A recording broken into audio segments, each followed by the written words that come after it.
Cade, The Ghosts of Culloden Moor, Book 17. Written by Diane Darcy. Narrated by Andrew McDermott and Jenn McGuirk. Prologue. Scotland, 1740. Vivi Campbell crashed through the woods in search of her quarry. She knew he was hiding from her, and it was just a matter of time until she found him. She stopped just inside a group of trees and listened carefully. She couldn't hear anything over the sound of her beating heart and harsh breaths. She considered waiting until both calmed, but the energy rushing through her wouldn't allow it. She took off again down the trail, watching carefully as she hurried by each bush, tree and thatch of heather.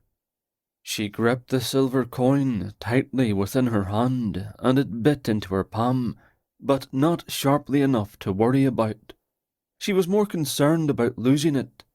She didn't care if she bled all over the thing. The gypsy told her what to do with it, and if she could just find Cade, she could fulfill her destiny. Their destiny. She stopped again, looking at a suspicious clump of blooming gorse over by the stream. Her sharp eyes caught bits of broken grass and squashed yellow flowers, and as soon as she spotted the matting, she rushed in that direction. Cade was clever, no doubt about it, but this time he might have outsmarted himself into being trapped against the water. Cade, are you there? She dropped to her knees and immediately spotted the green and red Drummond plaid. Cade, I can see you in there. Come out, I have something to show you. She could hear male laughter rumbling from beneath flowering bushes. Cade, this is important. Is it as important as the time your cow got into the corn bin? She rolled her eyes. Far more weighty than that, to be sure. If you know what I had. She gripped the coin again as she tried to tempt him out with words. You'd not be loitering beneath a bush, that's for sure. Is it as important as the time your two younger brothers got stuck halfway up the cliff? She hit her clenched fist upon the ground, and the coin pinched her palm. Cade, I'm serious. If you do not come out of there, I'm coming in after you. If you do, I'll slip away into the stream. I'd like to see what your mum and dad would have to say about your skirts should you get them wet chasing after me. That, and you're not known to be a strong swimmer. She made a scoffing noise. As if I care what Mum and Dad have to say. I'm a grown woman. He laughed outright. At 16, your dad would tan your hide for saying such, I'd wager. Mara McKay married your cousin when she was just 16. If she can get married, then surely I can too. Aye, that's true enough. But how old was he? She lifted a shoulder, not wishing to say the words. He was 10 years older than her, ready to marry and support a wife. He stretched out, comfortable, obviously not intending to move any time soon. I'm but 18, lass. Are you saying you're a little boy? Because if that's what you're saying, mayhap I should set my cap elsewhere and find a man grown, and not a babe such as yourself. And at that, he rolled out from underneath the bushes and gained his feet in almost the same movement. Her heart, which had started to calm, sped its pace once more. Cade Drummond might only be 18 years old, but he was tall, broad of shoulder, and strong. He had yet to fill out with the bulk of his older brothers, but he certainly hinted at the promise of it, and made her heart race in the process. As well he should, since he owned her heart, sure and certain. She gazed up into his bright green eyes, and managed not to sigh, like that whey-faced Aidan McBean did whenever Cade walked by. He grinned at her and hauled her to her feet. As if I have to worry about that. You're mine, and you know it. She didn't like the cocky curl off his lips, but she adored his claim. We'll see about that, won't we? She turned and sauntered away, wondering if he'd be the one to try and catch her this time, or if he'd walk in the opposite direction. She would die if he did. She was grabbed from behind and pulled back to front against that long, lean body. She couldn't help the shiver caused by the contact. Lord, he was attractive, and he was hers, whether he was keen to admit it or not. Possession worked both ways. If she belonged to him, then he to her. As her hands clenched with surging emotion, she was sharply reminded of the coin in her hand, and joy flooded her as she turned in his arms, pushed her long red hair out of her face, and tilted her chin. Cade, I have something. A dark gypsy rode near the village and gave me this. She opened her palm to show him the silver coin. He gave it to ye. He radiated skepticism in both voice and expression. For a lock of hair. Vivi! What? 'Twas worth it. She lifted a lock with her other hand. He said my hair glowed with sunlight. He seemed very taken with that. You're never to meddle with gypsies.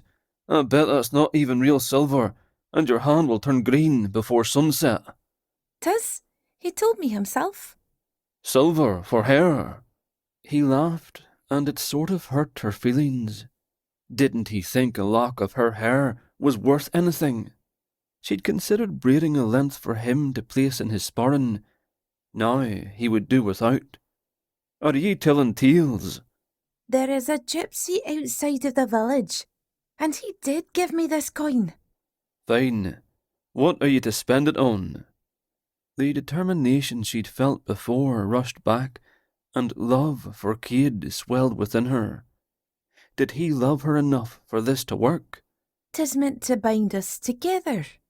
Eh? He looked interested as he peered at the coin. Like a spell or something? I suppose. He didn't truly give the details.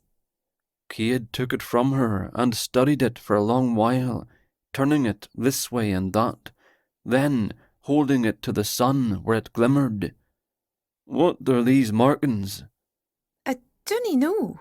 She squinted at the coin, still held aloft. It looked to have leaves, stars, and perhaps the rounded part in the middle resembled a pearl.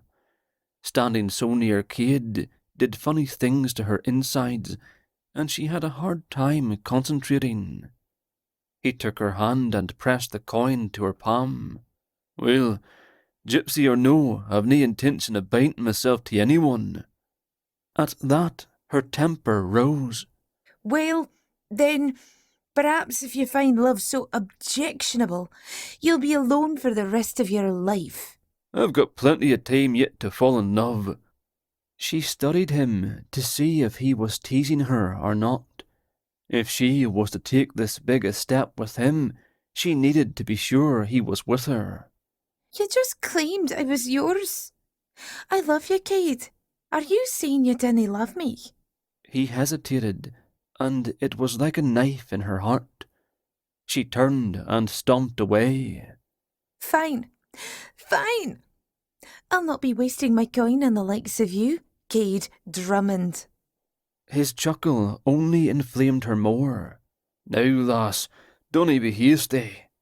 She spun back to see he'd followed, but still held his distance. Yea or nay? Do you love me? She watched him once again fight with indecision, and determined he would answer for himself. He was so handsome it made her ache. Didn't he want her with the same passion she felt for him? Mayhap he just needed a bit of a push. She struggled with indecision, and when he still didn't speak, she did. Cade, I have news. Aye? He seemed eager for the change of subject, and her heart sank a bit more. My father's uncle died with no issue. and my dad has inherited a tavern in London. He is the only heir. I might be moving to London, unless something happened here to stop me. Surely he'd ask her to marry him now, surely, and if not to marry, perhaps to commit himself for the future. She'd be willing to wait for him. She gripped the coin in her hand once again. Cade didn't say a word and simply stared at her. Nerves tightened her stomach and she tried to remain impassive. She heard him swallow and his gaze dropped, and she knew he wasn't going to commit himself to her. Panic pushed her into speech. I know you're still hoping your dad will send you to Aberdeen for schooling. If he doesn't, perhaps you will soon find an occupation. I can be patient. As long as you love me, I could wait. He opened his mouth, closed it, then took a breath. She held her own, positive he was about to say the words she ached to hear. Male voices rang out as boots and bare feet tromped through the woods. "Cade, what are you doing out here?" Cade glanced up, but she didn't look behind her. She already knew she'd find his 3 friends. Keith, Alex, and Lundy were a pain in her arse. "Has Vivi been chasing you through the woods again?" Cade laughed, pulled her to his side and wrapped an arm about her. "Aye, that she has, and I'll let her catch me. And did you get a kiss for your trouble?" Cade? She gazed up at him from the shelter of his arm. She needed him to commit, could feel the moment slipping away. He wasn't looking at her, and was now laughing with his friends, but she took hope in the fact he still had an arm wrapped about her. Keith Drummond, Cade's cousin, drew nearer. "Well, at least she's a pretty lass. I wouldn't mind her dancing about me. How about it, Vivi? Have you got an extra smooch for me?" He made kissing noises. She stuck her nose in the air. That would be the day indeed. "What, is it my face? Not as pretty as Cade's. That's not fair to the rest of us, is it? He does tend to have more luck with the ladies." Jealousy flashed through her even as she assured herself Cade was hers and hers alone. She squeezed the coin in her hand once again, finding comfort in the warmth it had stolen from her hand. He's mine. The boys laughed, and after a moment, Cade did too. His laughter sliced her heart in two, and tears filled her eyes. Cade, please. "She's begging ye for another kiss," Lundy called out. "You must have more practice than we'd realised. Well then, kiss her quick or I'll do it for ye." "Nay, choose me, lass." "Nay, me." Cade grinned at his friends, and her heart seemed to stutter in her chest. It seemed he didn't care if his friends kissed her. In that moment, her love turned to ashes, and her heart to a stone in her chest. She wrenched out of his arms, and all the boys laughed once more, including Cade.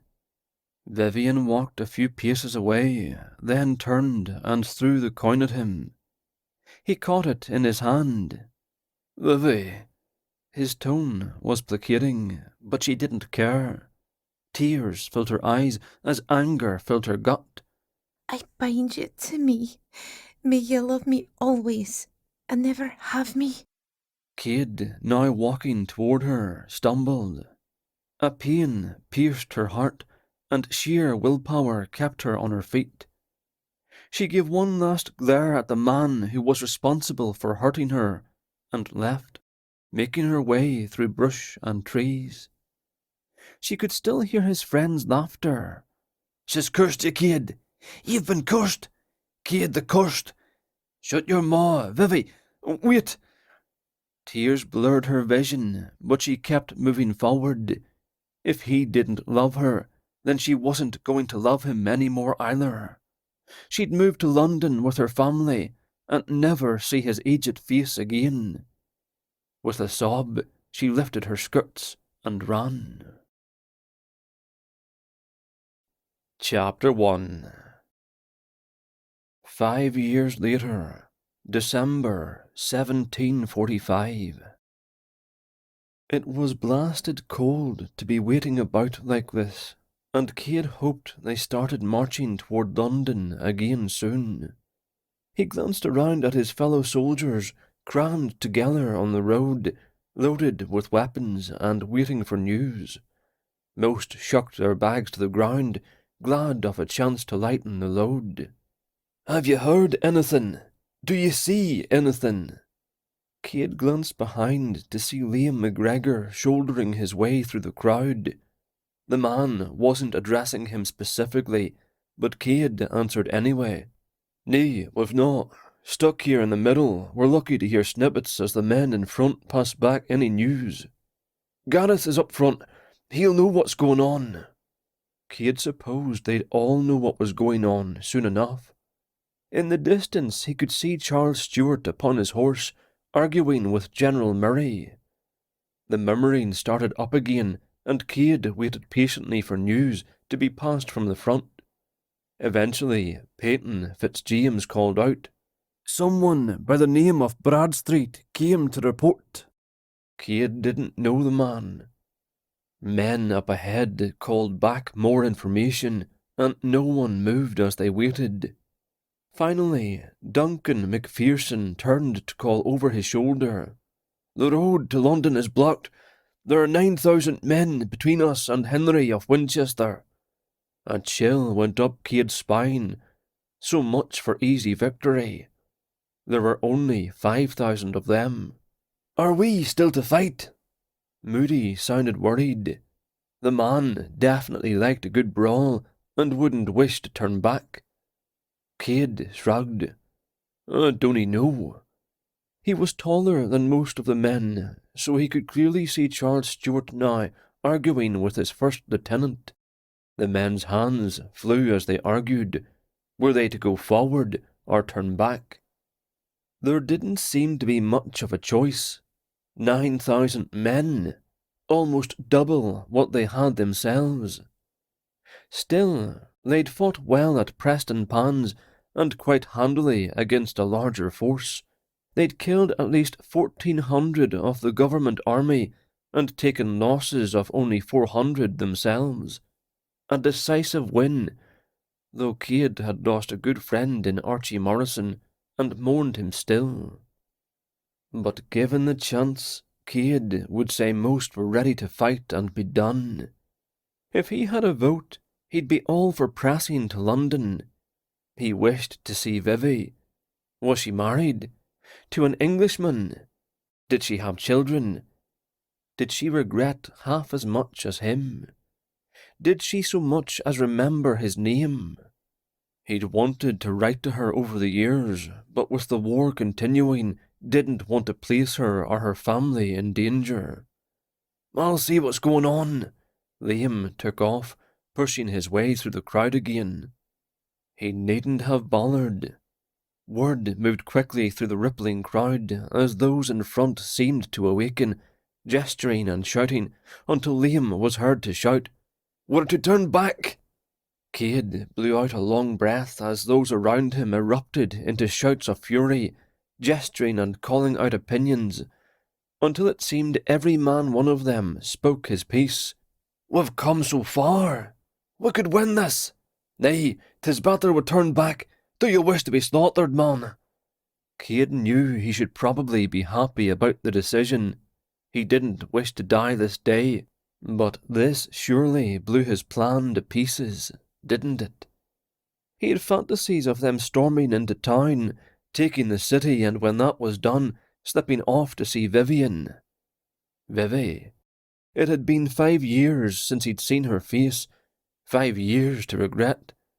Reason said she'd probably married, no doubt had 2 or 3 burns wrapped about her legs, and looked at her husband the way she'd once looked at him. But what if? He touched the coin hanging from a chain about his neck.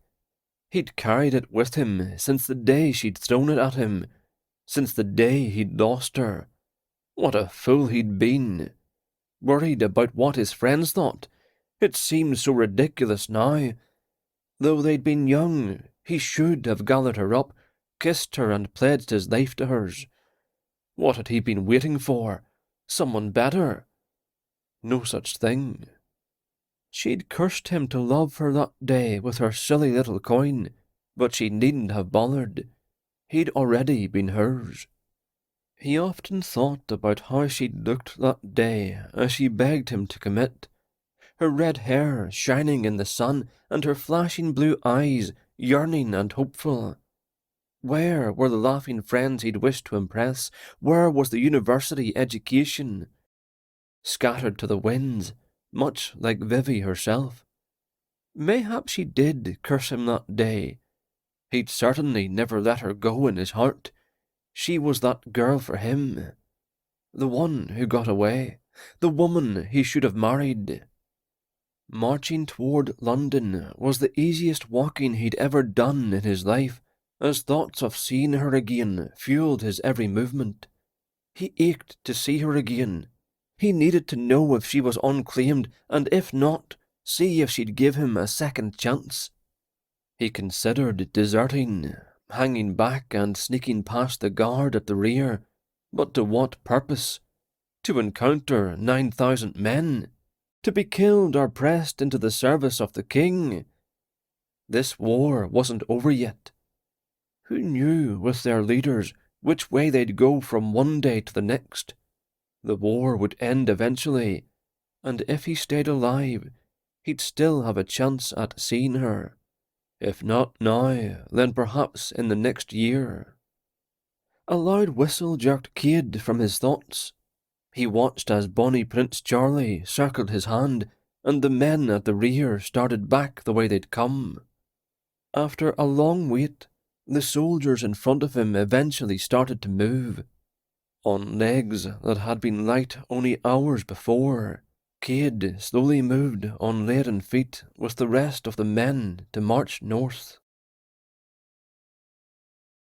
Chapter 2. London, January 1746. A blast of frigid air had everyone hollering at the same time. "Shut the door!" Vivi watched as the tall newcomer did exactly as everyone before him. He shut the door, scurried inside the Yellow Lion toward the big stone fireplace, and held his hands before the flames. As one of their regulars, he was welcomed warmly by the group of men sitting at 2 tables in the back of the tavern.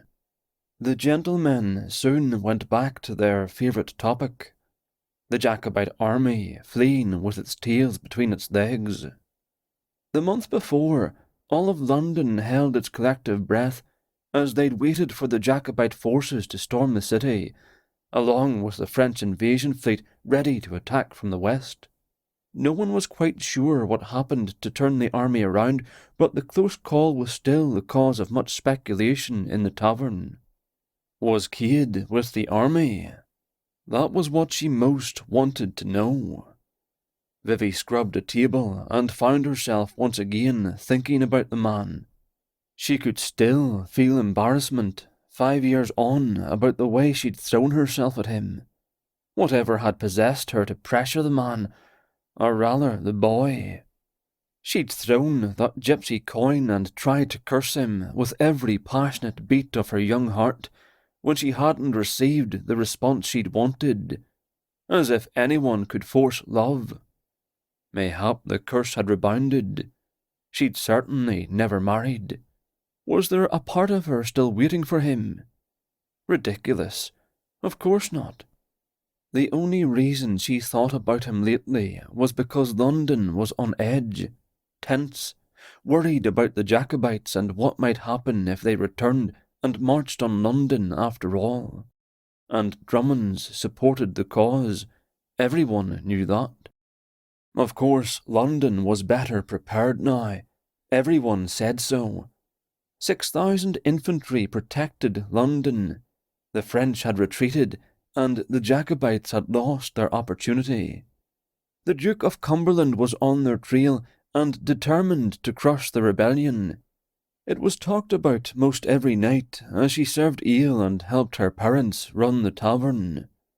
Her father didn't put up with any Jacobite nonsense and declared himself loyal to the king, even posting the Hanover insignia in the window to let all know that, though Scottish, his loyalties lay firmly with King George II. A short whistle sounded, and she turned to look over her shoulder. Her brawny, red-haired father indicated the 2 tables in the back needed service. Lost in thoughts as she'd been, she hadn't heard them calling for more ale. She walked to the bar where her da had placed a salver for her to carry. Thanks, Da. Careful now. She rolled her eyes, and he smiled as she lifted it to her shoulder.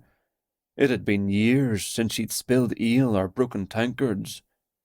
It was overwarm, and she longed to go outside for a while, if only to run away from her thoughts. Well, that and the smell of smoke in the air, both from her mother's stove and the tobacco. She walked to the tables, balancing her burden. And how can I help you, gentlemen? Anyone feeling thirsty? As always, the men, both young and old, laughed like she told the wittiest of jokes. Hey, Vivi, when are you going to marry me, lass? Randall Combs, one of the younger regulars, asked. Vivi placed another tankard on the already crowded table. When you're personable, fair of face and rich. The men laughed again, and she took a few orders for food. As she left, she shot them all a mischievous smile, well knowing her playfulness would earn her more tips, and carried on her way to take the empty tankards into the back and collect more ale. Her father shot her a glance, assuring himself she was safe. She gave him a quick smile, a nod, and pushed through the door to the kitchen. The truth of it was, she dearly loved to be married, to get out of the smoke-filled hole, away from the stench of 1,000 meals and unwashed meals, to have a place with a garden and a few babies to call her own. She'd like to smell the trees and Scottish heather once more. One thing she was sure about, she didn't wish for a London gent. She wanted one of her own, a Scot. Occasionally a man who could give her such a life walked into the tavern, but she was still waiting for the day she'd feel something, a flutter to her heart, a quickening of breath, anything. Every day she glanced over the crowd to find such a man, but so far so normal. She'd die an old maid before she accepted someone who did not for her heart, though she'd been assured that many a man would be glad to take her to wife. She just wasn't interested in insipid, was she? Because she knew the difference. Curse Cade Drummond's hide. It was days like this she wished to curse the man all over again. Fate had chosen him for her. Was it her fault the dolt hadn't realised it? His loss, she thought, for about the 1,000th time. She set her tray down. Orders for stew, Mum. And have ye clean tankards? The older woman, still blonde and pretty, shot her a smile. They're running you ragged, are they? Aye, they are. Just a few more hours. Her mum loaded the tray and Vivi pushed out the door. More customers had arrived. Again, for about the 1,000th time, she wondered where Cade was. So many of their men had gone to fight the stupid cause. Had he? His father might have forced him. Why did anyone care for politics when one king was as good as the next in her opinion? They were all selfish, uncaring, unhelpful. Would the Cade she remembered be interested in such? She smiled again as she set out tankards and bantered with guests. So why was she in such a melancholy mood? Curse the man's hide. Thinking of Cade did that to her. She hadn't thought of him in a good long while. Days and sometimes weeks would pass without him flitting through her mind. And tonight he lingered, an unwelcome guest. When the Jacobites had retreated, she'd been disappointed. Which was ridiculous. She didn't know if the man was still alive. She bantered with the customers as pain pierced her heart. She had to stop thinking about him. He didn't want her. He never had.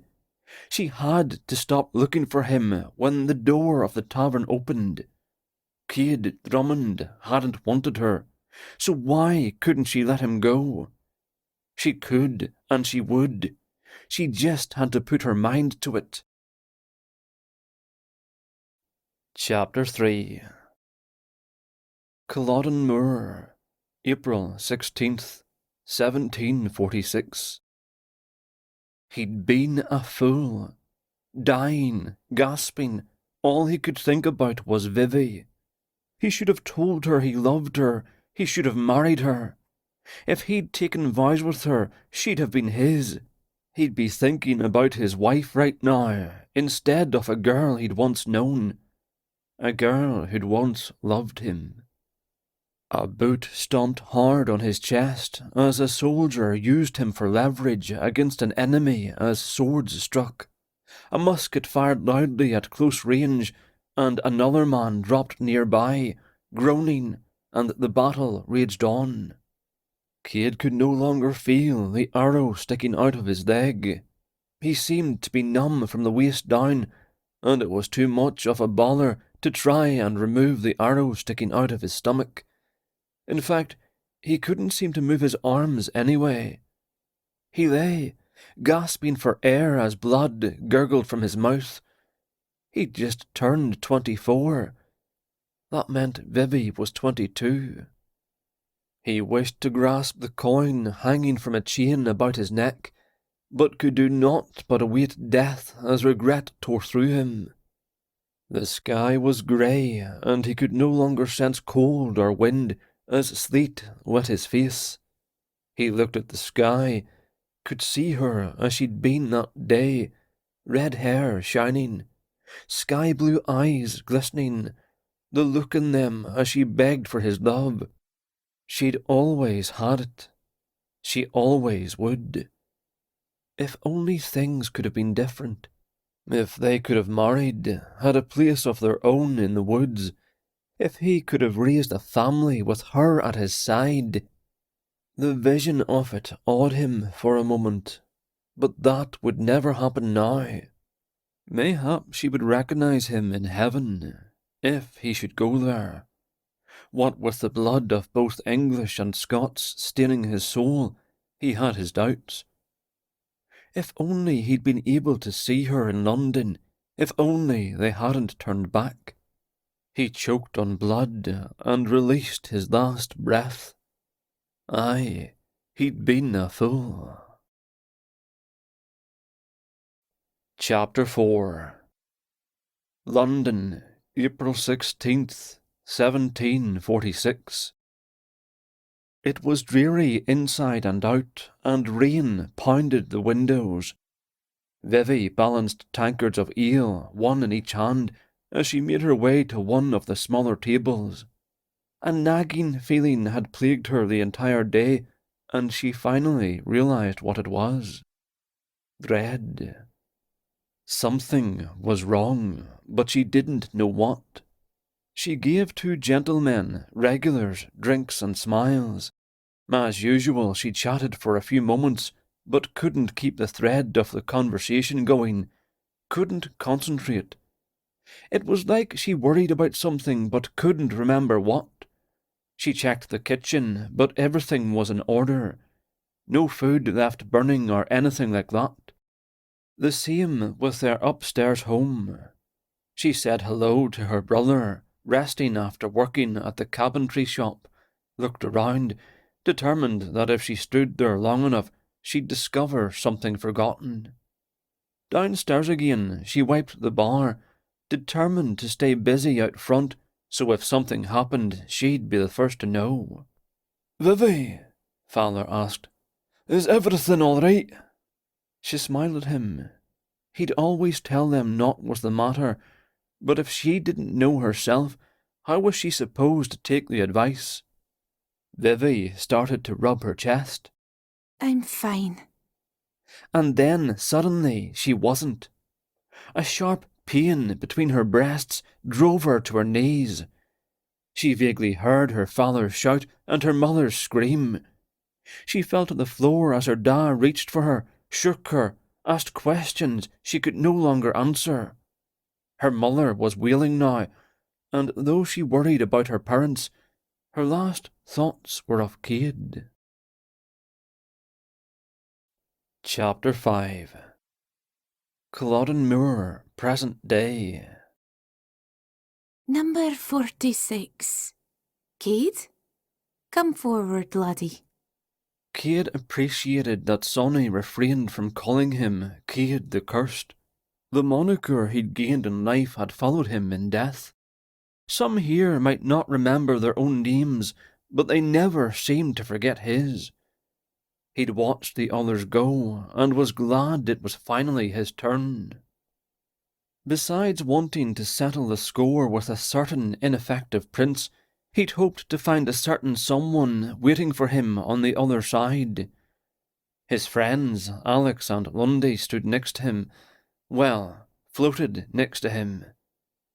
Cade lifted a transparent hand. "Godspeed. I'll see you both on the other side." Alex frowned. "Watch yourself, Cade. If something seems too good to be true, it likely is. You'll not catch me moving on any time soon." "I have to agree," Lundy nodded. "What if it's all a trick of some sort? 'Tis not so bad here. Mayhap hide out among your bones and she'll forget about you soon enough." Without thought, Cade moved forward, and trepidation mingled with the hope he felt. He'd endured this ghostly imprisonment for nearly 300 years, walked the earth a mere 24. If not for Vivi, he might have forgotten all that came before this non-life. Ever since Sonny had given them all hope, the only real thing he'd wished for was another chance to see Vivian. Whatever task the witch set for him, he'd do it quickly. If he did get his chance at Bonnie Prince Charlie as promised, he'd likely raise a hand or a finger, give a man a fare thee well, and be on his way. He'd more important matters to attend to. Without realizing, he'd moved to hover in front of the witch. Sansaray, little Sonny. Who knew, while watching her grow over the years, she'd become their liberator of sorts? That she'd help them move on. At least, that was the outcome most hoped for. For sure, those she'd called up hadn't returned among the dead in this place, had they? Was it his imagination, or did Sansaray look a bit more serious with him than she had with the others? Cade, I know you've had your regrets over the years. They cling to you like thistles on the moor. He shrugged. "Nae more than the others, I'm sure." I've a surprise or two for you, I dare say. That amused him. "I'm sure you do, just as I'm sure we've all been surprised." Just do your part and things will work out as meant to, aye? You're charged with a good deed. Then on to your just rewards. "Aye, Sonny dearest, I look forward to it." I know you do. I've something else here my uncle gave me. She lifted what looked to be a lock of hair.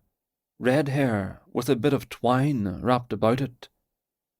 He squinted at the scrap as it struck a memory somewhere deep within. "Sonny, is that—" Green swirled about the girl's skirts. Now off and enjoy yourself, but dinna be forgetting your duty, aye? A bit of advice. Dinna get distracted. You've 2 days to do your deed, and I'll be rooting for you.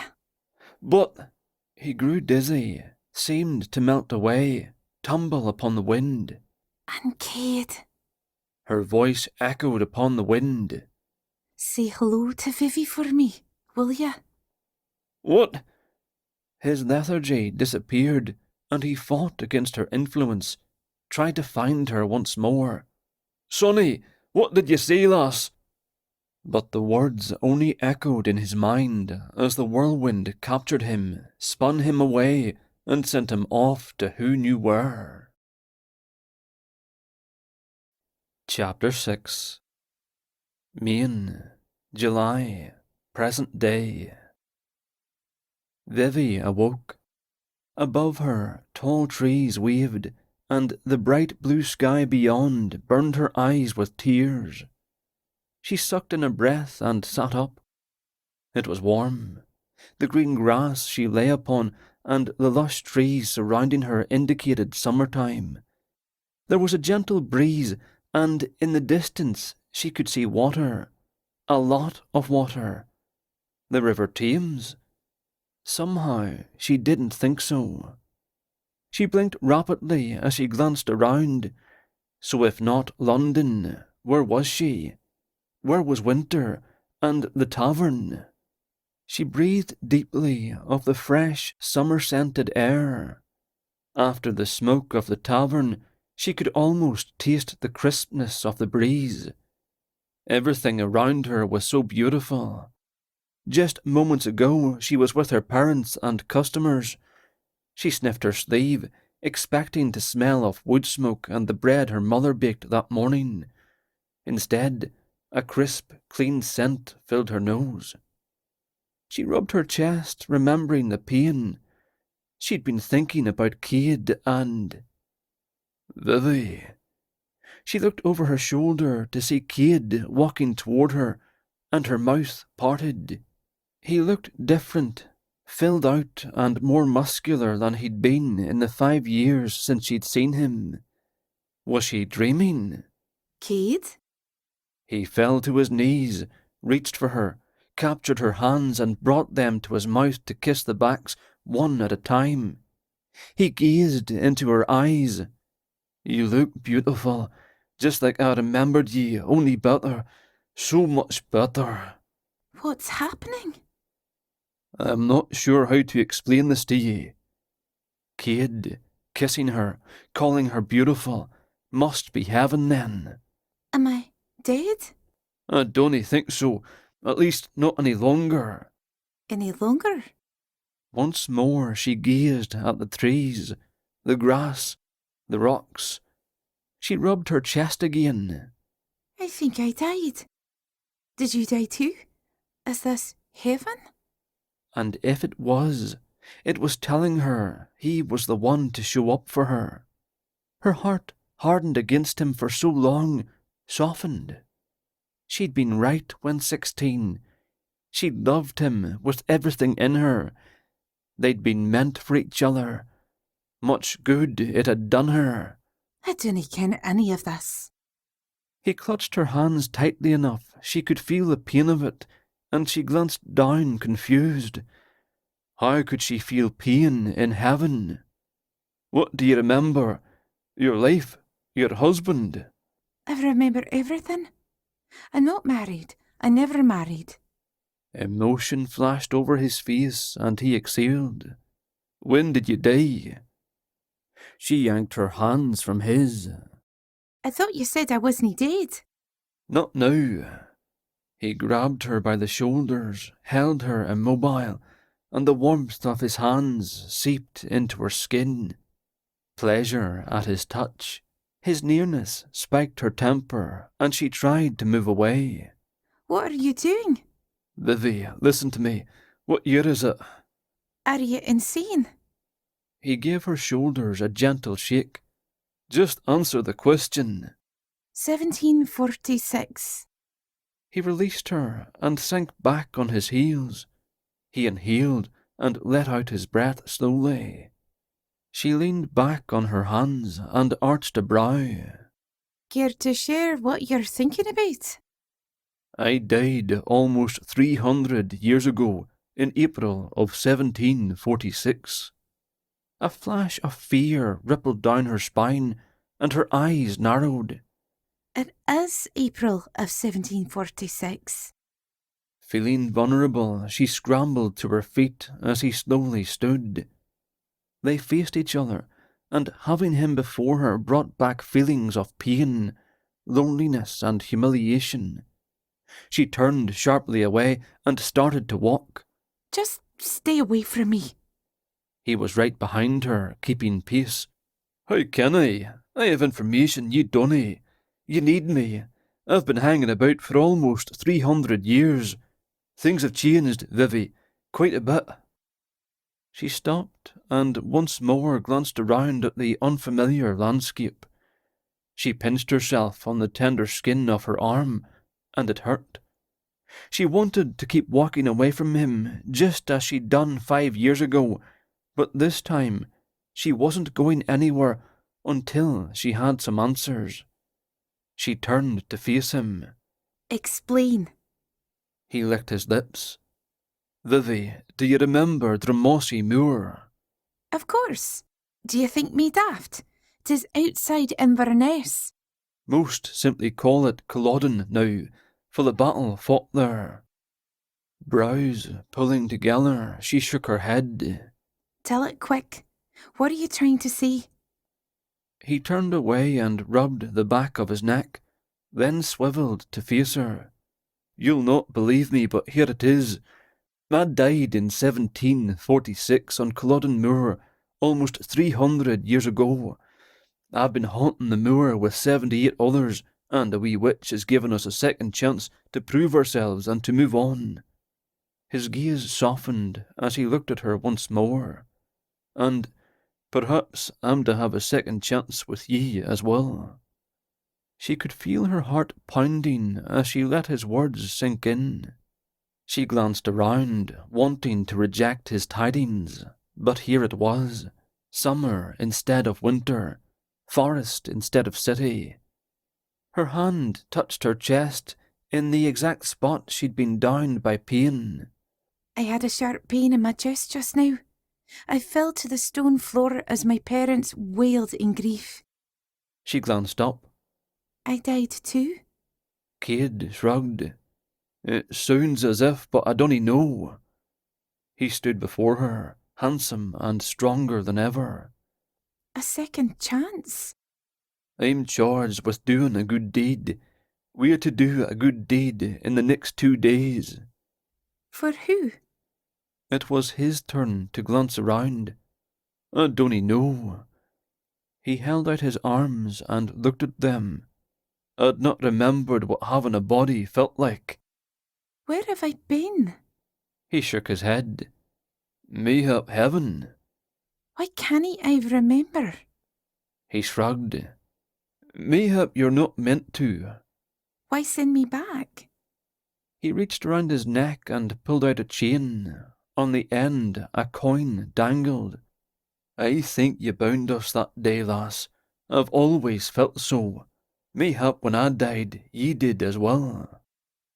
With a shiver, she reached out and lifted the coin. She studied the stars and leaves for a long moment, then let it fall to his chest. A witch, you see? Could this be the devil's work? He shook his head again. She's good, through and through. She's trying to help us. Ye'd like her. A flash of jealousy burned her insides. Ridiculous. So we're alive for 2 days? He nodded. Aye, we are. She took a step forward, lifted her hand, and slapped his face hard. He held a hand to his cheek. Oh, Vivi, what did you do that for? Because I was right, wasn't I? Her eyes burned, but she held his gaze. When I was but 16, I knew I was in love with you. And what did you do? Vivi, You laughed with your friends. That's what you did. I'm sorry, lass. You should know I've always regretted it. As have I, Cade. As have I. Every time Cade turned to look at Vivi, his heart thundered in his chest. He was devastated. Mayhap that was the wrong word. Thrilled, excited, incredulous. She was more achingly beautiful than he'd remembered, and he'd thought about her a lot over the long, endless years. He'd never considered that she'd died young, though. He'd always imagined her living a long and full life without him.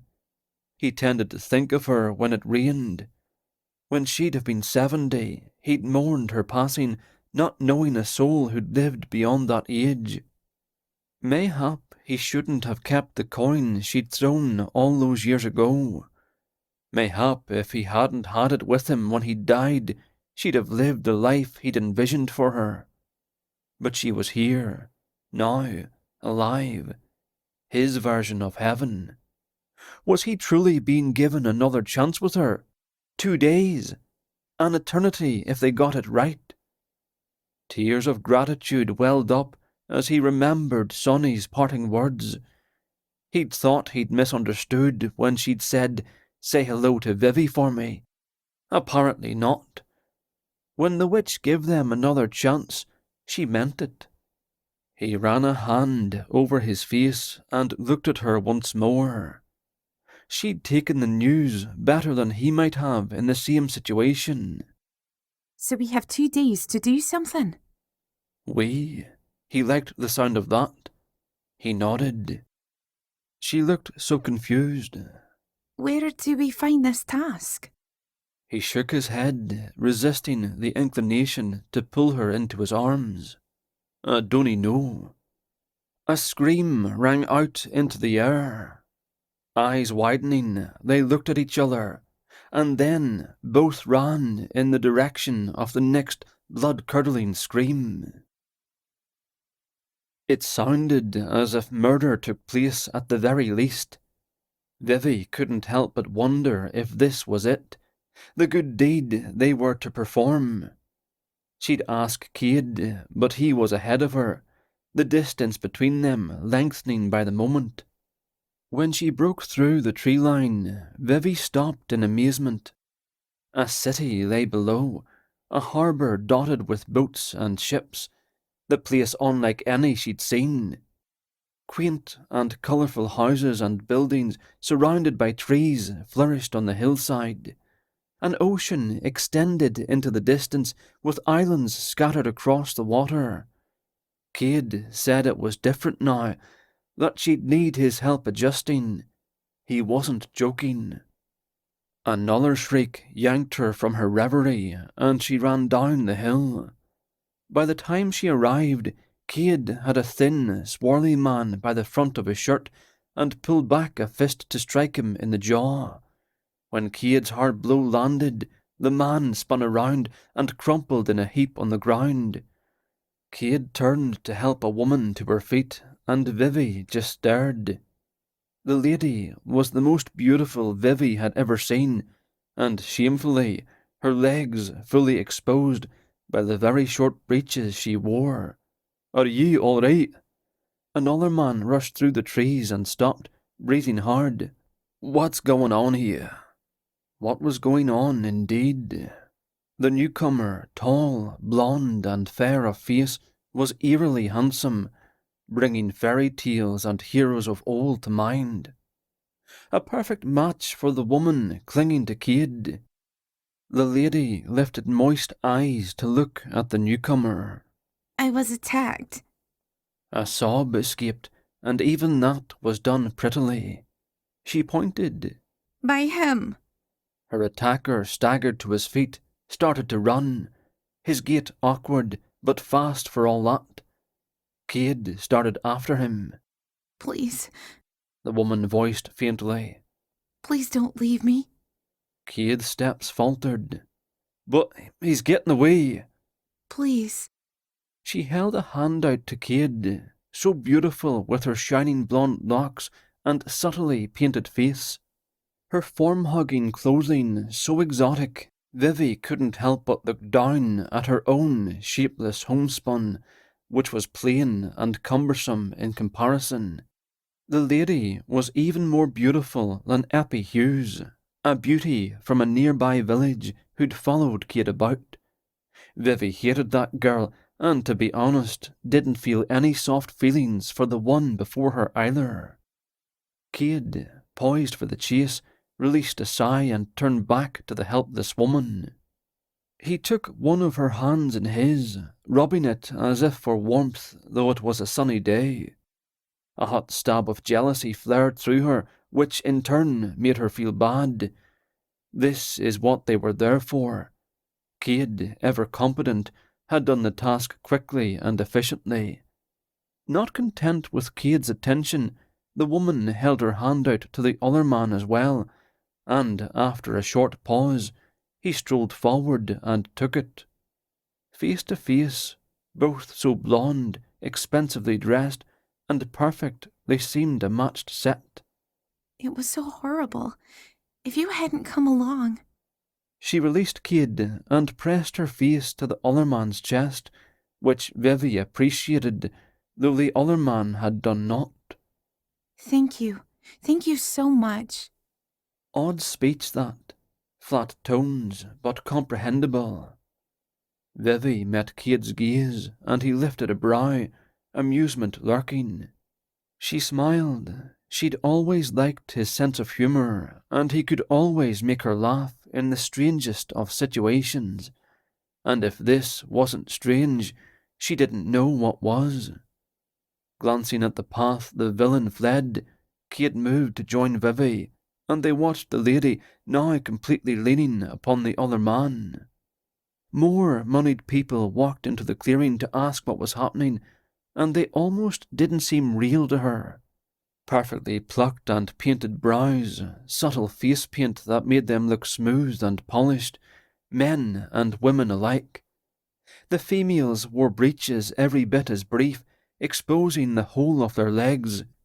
She'd glimpsed similar beauty once before, during a procession when Queen Caroline and her ladies had ridden in an open carriage through London. Women so achingly pretty as to be almost unreal. Could these people be aristocrats? Royalty?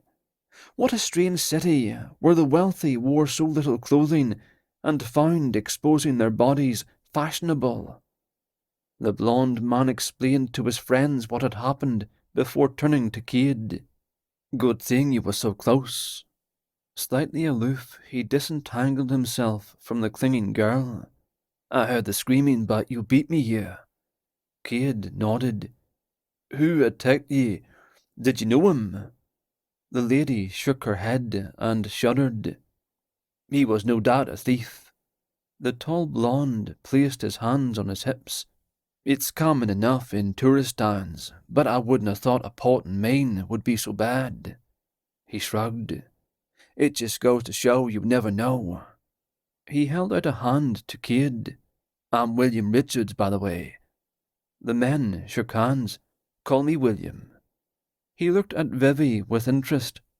Are you from around here? By your clothing, I'm wondering if there's a local festival I haven't heard about. Vivi glanced at Cade, but from his blank expression, he didn't know what the man spoke of either. She shook her head.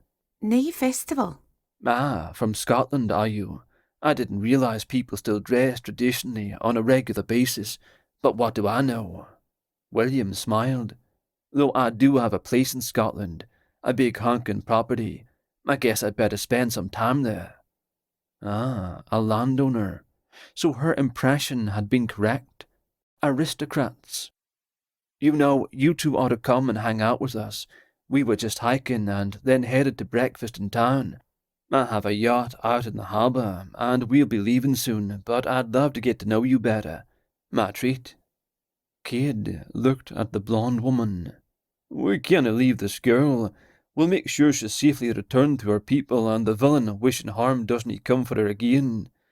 But I thank you for the invite. Well, she can come too if she'd like. William sounded polite enough, but Vivi detected a note of reserve. What's your name, miss? Jenna Lobe, she said faintly. William nodded, but Cade smiled. 'Tis pleased I am to meet ye, fair Jenna. As William made introductions all around, jealousy blistered her insides, and Vivi bit her lip. No matter the century, was it never to be her? Goodness, she'd been with Cade for barely a blink, found him and lost him already to another. Her stomach churned. But then he wasn't hers, never had been. Jenna was the type of clinging female that Vivi had no time for, but mayhap she should learn. She wasn't a damsel in distress, though, and Cade knew it. She hadn't shed so much as a tear when she'd once fallen out of a tree in his presence and winded herself. After realizing she was unhurt, Cade simply laughed and hauled her to her feet. He certainly hadn't tugged her into his arms. She looked at the woman again and wished she could inspire the kind of protectiveness women like Jenna aroused. She bit back a scoffing noise. She liked herself just fine, so what if Cade didn't? What else was new?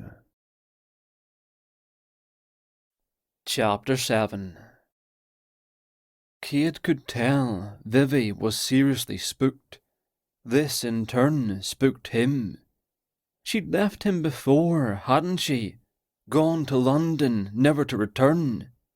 He'd had hundreds of years of emptiness to think about her decision, to wish he'd behaved differently. The girl had a stubborn streak a mile wide. They'd breakfasted with the group, mostly to appease Jenna. If Cade had his way, he'd spend all of his time with Vivi, alone, every second he could get. Now they'd saved Jenna, he was well aware the witch could show herself at any moment, and the gift of time with his beloved Vivi would end. Their breakfast was served at a small cafe, bright, filled with music, and unlike anything Cade had frequented, though he'd seen a few shows on the television at Culloden Moor that had given him an inkling. The proprietor moved tables so the lively group could sit together. It had been hundreds of years since he'd eaten anything, and the food was absolutely delicious. Jenna sat on one side of him, and Vivi on the other. He was aware of her every movement, and of her discomfiture. She'd grown quiet, and he'd noted she avoided looking at anyone's legs, and since most everyone wore shorts, which of course he'd slowly grown accustomed to, as Culloden Moor was busiest in the summer months, she had not witnessed the years upon years of changing clothing styles. It was going to take her a while for her to become accustomed this century. William paid with a rectangle card and his signature. The novelty had worn off after seeing a few commercials for competing brands of credit cards, but it was still interesting to see it done in person. Cade turned to Jenna. "Are you feeling all right, miss?" The woman looked up at him through her lashes. I think I might have twisted my ankle slightly. Her voice was breathy. But don't worry about me. I'll be fine. Is everyone finished eating? William, who'd questioned them about Scotland earlier, looked around before leading the group outside. Cade offered his hand. "William, I thank you for inviting us to break our fast with ye, and for the help earlier. You're a good man to have around." William smiled. "You too. We're going to pull anchor soon. Any chance the two of you want to join us?" Cade noted he'd excluded Jenna after mostly ignoring her inside. He opened his mouth to decline. Oh, yes. I'd love to go. Jenna bounced on her toes and squealed. William's brows rose, his disapproval obvious. "It sounded as if you might need some medical care. I thought we might drop you at the closest clinic before we leave town." Jenna's hands fluttered to her chest. To tell the truth, I'm scared to be on my own. "Can't we contact the police for you? I'm sure we could leave you in good hands." Surprise flitted over Jenna's features. Cade didn't imagine rejection came her way often. "Don't fuss yourself, Jenna. We'll stay with you, see you safe within the bosom of your clan. Won't we, Vivi?" Jenna shot him an unexpected look of frustration, a quick flash of her eyes. Gone so soon, he wondered if he imagined it. William sighed. "If you think you are well enough, Jenna, you're invited as well. I have a doctor on my yacht, and he could take a look at your ankle for you." Jenna beamed. Thank you. That would be so wonderful. William shot Cade a look of expectation. "You'll join us, right?" With Jenna going, he'd have to insist upon it. He glanced at Vivi, slightly dazed as she watched a car driven by. An intense satisfaction welled within him. A yacht would actually be a perfect place.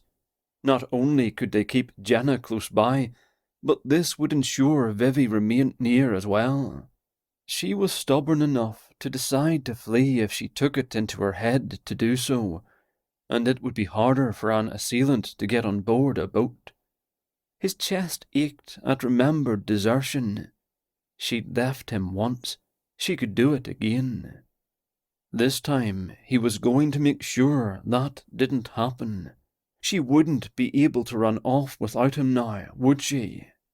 I thank you for the invitation. We'd love to go, wouldn't we, Vivi? Yes. When her gaze slid away, he realised he'd made the right decision. William's face lit. Fantastic. I love a good party. He glanced at his watch.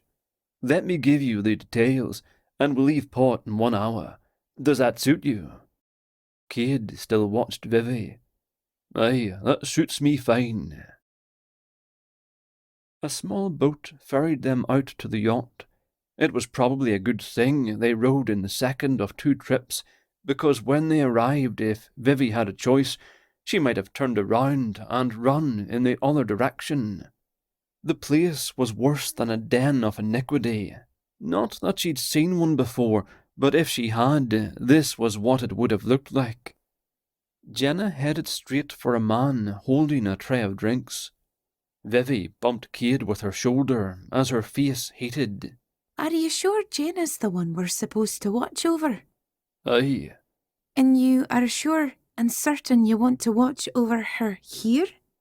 Cade's warm and melodic chuckle washed over her, even more tempting than when she'd been 16 and desperately besotted. Aye. Naked people lounged about the deck. Vivi squeezed her eyes closed. Well, to be honest, not completely naked, but close enough as to wonder why they bothered with the tiny scraps of material placed strategically about their bodies. They weren't fooling anyone, nor were they hiding anything. The scraps highlighted the girl's abundant endowments, and the men hid not at all as far as she could tell. Who lived like this? Fallen men and women? No one else seemed embarrassed, but she could feel her face flame as she tried to look anywhere but at the naked people. Cade, 'tis a poor plan to be here. He was quick to wrap an arm about her shoulders as if holding her in place. Give it a try, Vivi. Remember, 'tis only for 2 days, and things are done differently now.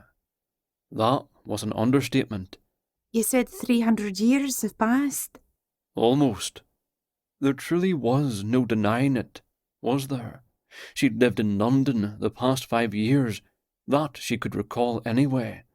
She'd certainly never seen ships like this on the Thames. Do you feel as lost as I do?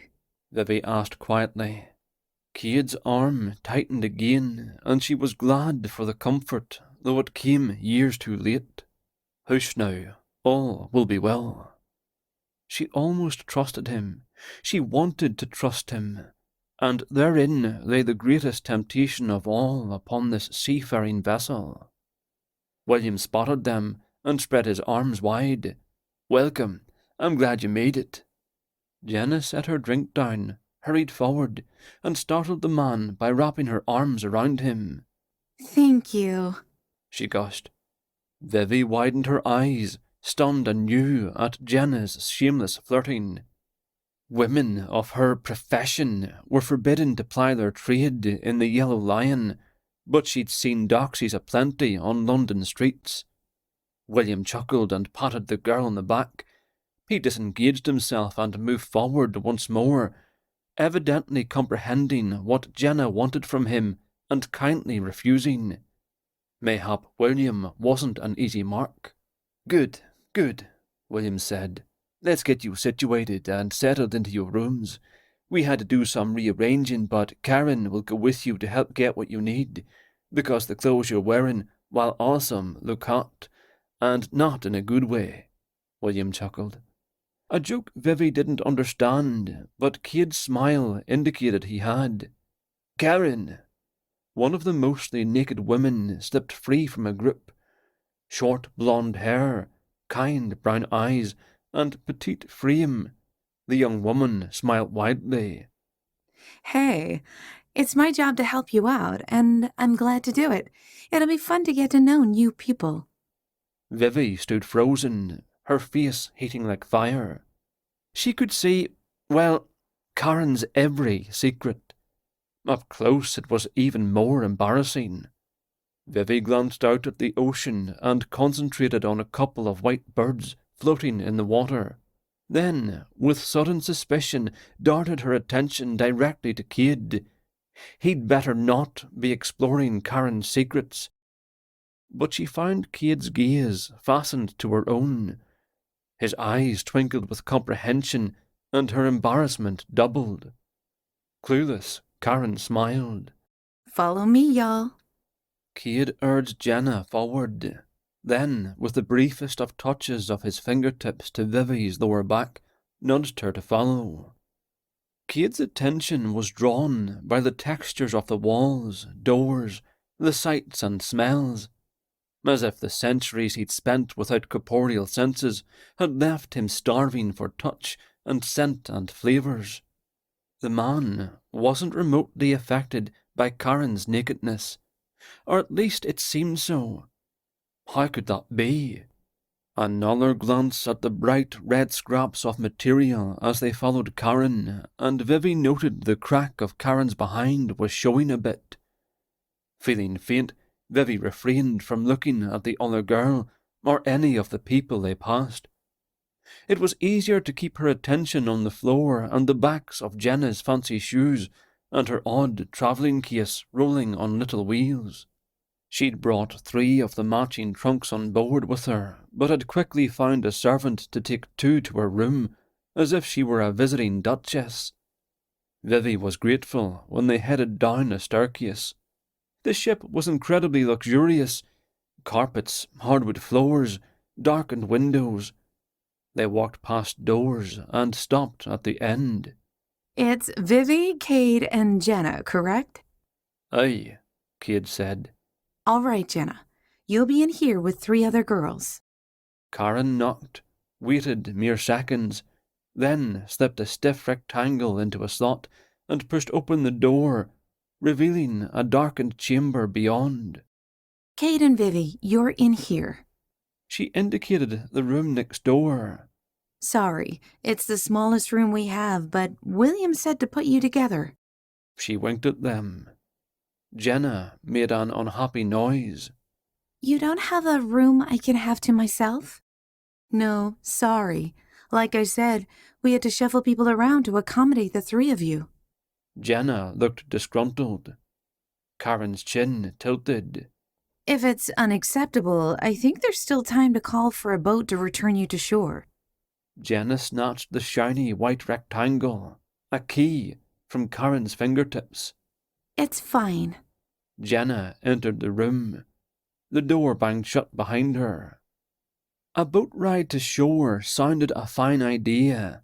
Vivi didn't wish to complain, but her hosts wanted her to share a room with a man. Cade and I are not married, Vivi said quietly. Karen slid that same device into the door, withdrew it and opened the portal. I never thought you were. She smiled, waved, and backed toward the stairs. As soon as you get settled, come find me, and I'll take you down to the clothes. It's an open closet, and you can wear whatever you want. So much fun. Cade smiled at the girl. Thank you, lass. Our host is most gracious. With a giggle and a wave, Karen left them alone. Vivi watched as Cade pushed open the door, and she sucked in a breath. Dear, oh dear. Cade gestured for Vivi to go inside. Karen said it was a small room, but as a boy he'd slept in much smaller spaces than this, and far less comfortable. It certainly is luxurious. Ah, to actually feel the softness of a bed beneath a body of flesh and bones. It is. At the soft tone of her voice, Cade followed her in, shut the door, and turned her around. "I know this is strange to ye, but 'tis going to be fine. You'll see. The witch has given us both a second chance, and I won't ruin it by making you uncomfortable in this chamber. I vow your virtue is safe with me." Vivi shook her head. She made a sound of impatience, or maybe disapproval. Surely she didn't want him to misbehave, did she? "Vivi." She finally turned to look at him, her beautiful green eyes flashing. You said another chance. In the like a time or two. I'd say it's time you speak plainly. "Vivi, you've always been my girl." What? She glared. He'd always loved her vigour. How dare you say that to my face? "I do dare to say it. If you hadn't gone off in a snit, we'd have been married long before I went to war. We may have been blessed with a bairn or two." You could have followed. "I intended to. After you left, well, I guess I thought you'd be back. By the time I realised you weren't coming, my father pressured me to fight under Lord McLean. I always intended to find you, lass. Always.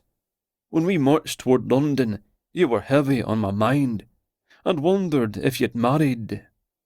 Her shoulders rounded, softened.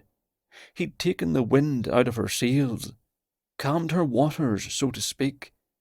He knew she'd not wed, for he'd heard it from her own lips within moments of reuniting back in the woods.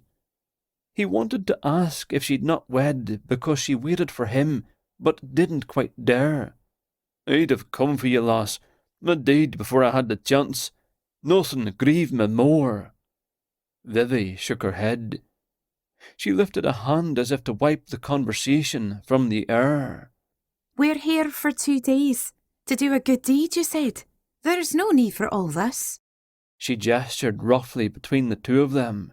'Tis like a dream, anyway. Let's just do what we're to do, instead of rehashing what could have been, but wasn't. Mayhap if she understood the depth of his commitment, the tender girl who'd loved him well 5 years ago would forgive him. "When I lay dying on the battlefield, my only thoughts were of ye. Pain from the piercing arrows ghosted through, nothing in comparison to the agony in his soul. I grieved your loss for my own foolishness every day for the first 2 centuries, lass." She'd turned away, and he silently willed her to face him. "Please, let me see your eyes." But silent she remained. He pressed forward. "At the time of your 70th birthday, I grieved fiercely, knowing not a soul who'd lived any longer. But then I knew you'd gone from the earth to heaven, and I, bound to that battlefield, unable to follow you there. For nearly 300 years I craved nothing so much as the blessed chance to make things right with ye." She did look at him then, her blue eyes round with a mixture of hope and dawning understanding, marred with a tinge of uncertainty. At the tavern this morn, you said you hadn't eaten in just as long. You didn't want food, ale, the warmth of human touch. I find it most difficult to believe you craved a chance with me most. She drew up so suddenly, whether due to the expression in his eyes and upon his visage, or because something else had occurred to her bright mind, thinking far too hard, assigning motivations to his actions, he did not know. He took one stride, brought himself so near he smelled the fragrance of sunlight warming her hair, and caught a hint of heather, linen and soap. He itched to touch her, to reacquaint his lips to hers. He knew Vivi, and he knew himself. 'Twas not time for a kiss, would spoil things, and he wanted far more than a kiss or two. He intended to win her heart. So he clenched his hands and allowed her to see the depth of his sincerity in his eyes. He quirked a brow, silently daring her to complete the thought she abruptly ceased speaking. She blinked. One hand fluttered about her throat before smoothing the collar of her blouse. You ceased suddenly, dear Vivian. You don't believe what? She waved her hand in a circle as if to encompass all that had transpired. I'm not adjusting well to what I've believed for a full 5 years, plus the months from autumn to late winter. Her paws stretched, but she held his gaze, so he waited. If he'd learned naught else in nearly 300 years, he'd learned patience. And now you tell me this story. 'Tis true. He couldn't help it. Against his will and better judgment, he found his fingertips ghosting over the curve of her cheek, the warmth of her flesh a gift, a treasure. With agonizing slowness, he traced the lock of brilliant hair from ear, past her chin and to her shoulder. The silken strands were every bit as soft as long-held memories. "I want another chance with you, lass." He swallowed hard, to shove down the rising emotion. "I've seen women come and go from Culloden Moor field, and none caught my attention. 'Twas always you. You fast yourself over where my eyes alighted on the deck of this craft, and I'll remind ye my eyes sought none but you." Vivi's cheeks flushed in the most becoming shade of pink. He wanted to touch her cheeks. No, he wanted to kiss her left cheek, and then her right, but instead he allowed his fingers to slip deeper into her unbound hair, savouring the barely there friction of silken strands past fingers so long without feeling. "You're a wilful lass, and I'd not have you any other way." He smiled, joy crowding out the desperation. "We're reunited at last, and Campbells might be obstinate, but we Drummonds have a double portion of the same. I will win you over, my Vivian. Of this I've no doubt." He saw the change in her eyes, knew she sensed his challenge as a legitimate threat to the safety of her heart. "Oh, lassie, dinna fear me." Fear you? You? But she grinned. I've nothing to fear. This chamber has 2 beds. You're a well-mannered lad. Yes, he'd noted the twin bunks with a mixture of gladness and disappointment. Yet 'twas best this way. I do nae doubt you think you wish to requaint. 'Tis noble of you, truly. But as you said, we're here to keep one young lassie safe, and I suspect we'll work hard just to protect her from herself. Did you take note of our host's determination to refuse her advances? Yes, he had, but he wouldn't let Vivi change the subject. Jenna had no place in a conversation about him and his woman. She brushed past him toward the door. I'm going to find Jenna. 'Tis what we're here to do. Aye, but I'm a trained soldier, my Vivi. I'm capable of keeping Jenna safe, even from herself, whilst rebuilding my relationship with ye. I've waited an eternity for this opportunity, sweet Vivi, and I promise you this, before our 2 days are spent, I'll win your heart and make ye mine. Chapter 8. When they went upstairs and into the sunlight, Karen was talking to Jenna, and when she saw them, waved. Hey guys, let's get you out of those hot clothes. Vivi glanced around at the ladies and gentlemen lounging about, and her lips twisted. Over my long dead body will I be changing my clothes? Vivi vowed under her breath. Cade chuckled. "I know what you're thinking," he said in a low voice. "But things truly are different in this time. People dress differently. I haven't seen this fashion of swimwear personally, but a lot of female visitors at Culloden Moor wore very short breeches and little tops, especially on sunny days." Vivi narrowed her eyes. Oh, I bet you just love that. "Didn't he capture my attention, love? Not at all." He was chuckling when they reached Karen and Jenna. Oh good, you're having fun. Let's head down into the hole. They followed her down a different staircase and another. Karen headed toward double doors at the end of the hallway and flung them open. She flipped on lights, and when the room lit up, Vivi's mouth dropped. Karen grinned. I know, right? Didn't all of us want to have a clothes closet this size when we were younger? When she didn't get a response, she grabbed hold of Vivi's hand and pulled her forward. Anything you want to wear, or even take home with you later, it's yours. Karen eyed her speculatively. Under all that material, you're probably a size 6 or so? Karen shifted through a rack, sliding items down a rod until she pulled something off and lifted it in triumph. Check it out. Brand new. I bet you look awesome in this bikini. Vivi threw Cade a look of panic, and he chuckled. Vivi doesn't wear such things. I speak for myself. I doesn't wear such things.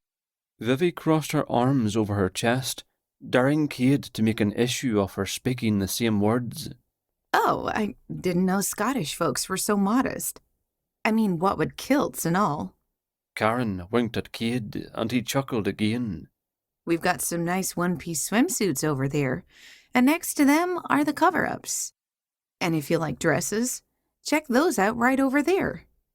Karen continued to roam around the room. There are fitting rooms in the back. She pointed to a couple of doors. Really? Anything that you like, it's yours. Questions? Jenna had already disappeared behind one of the doors Karen had shown them with an armful of clothes, but Vivi and Cade both shook their heads. Okay, great. Karen made to leave. I'm going upstairs for belly shots, but I'll be back to check on you. Belly shots? Oh dear. That didn't sound entertaining in the smallest measure.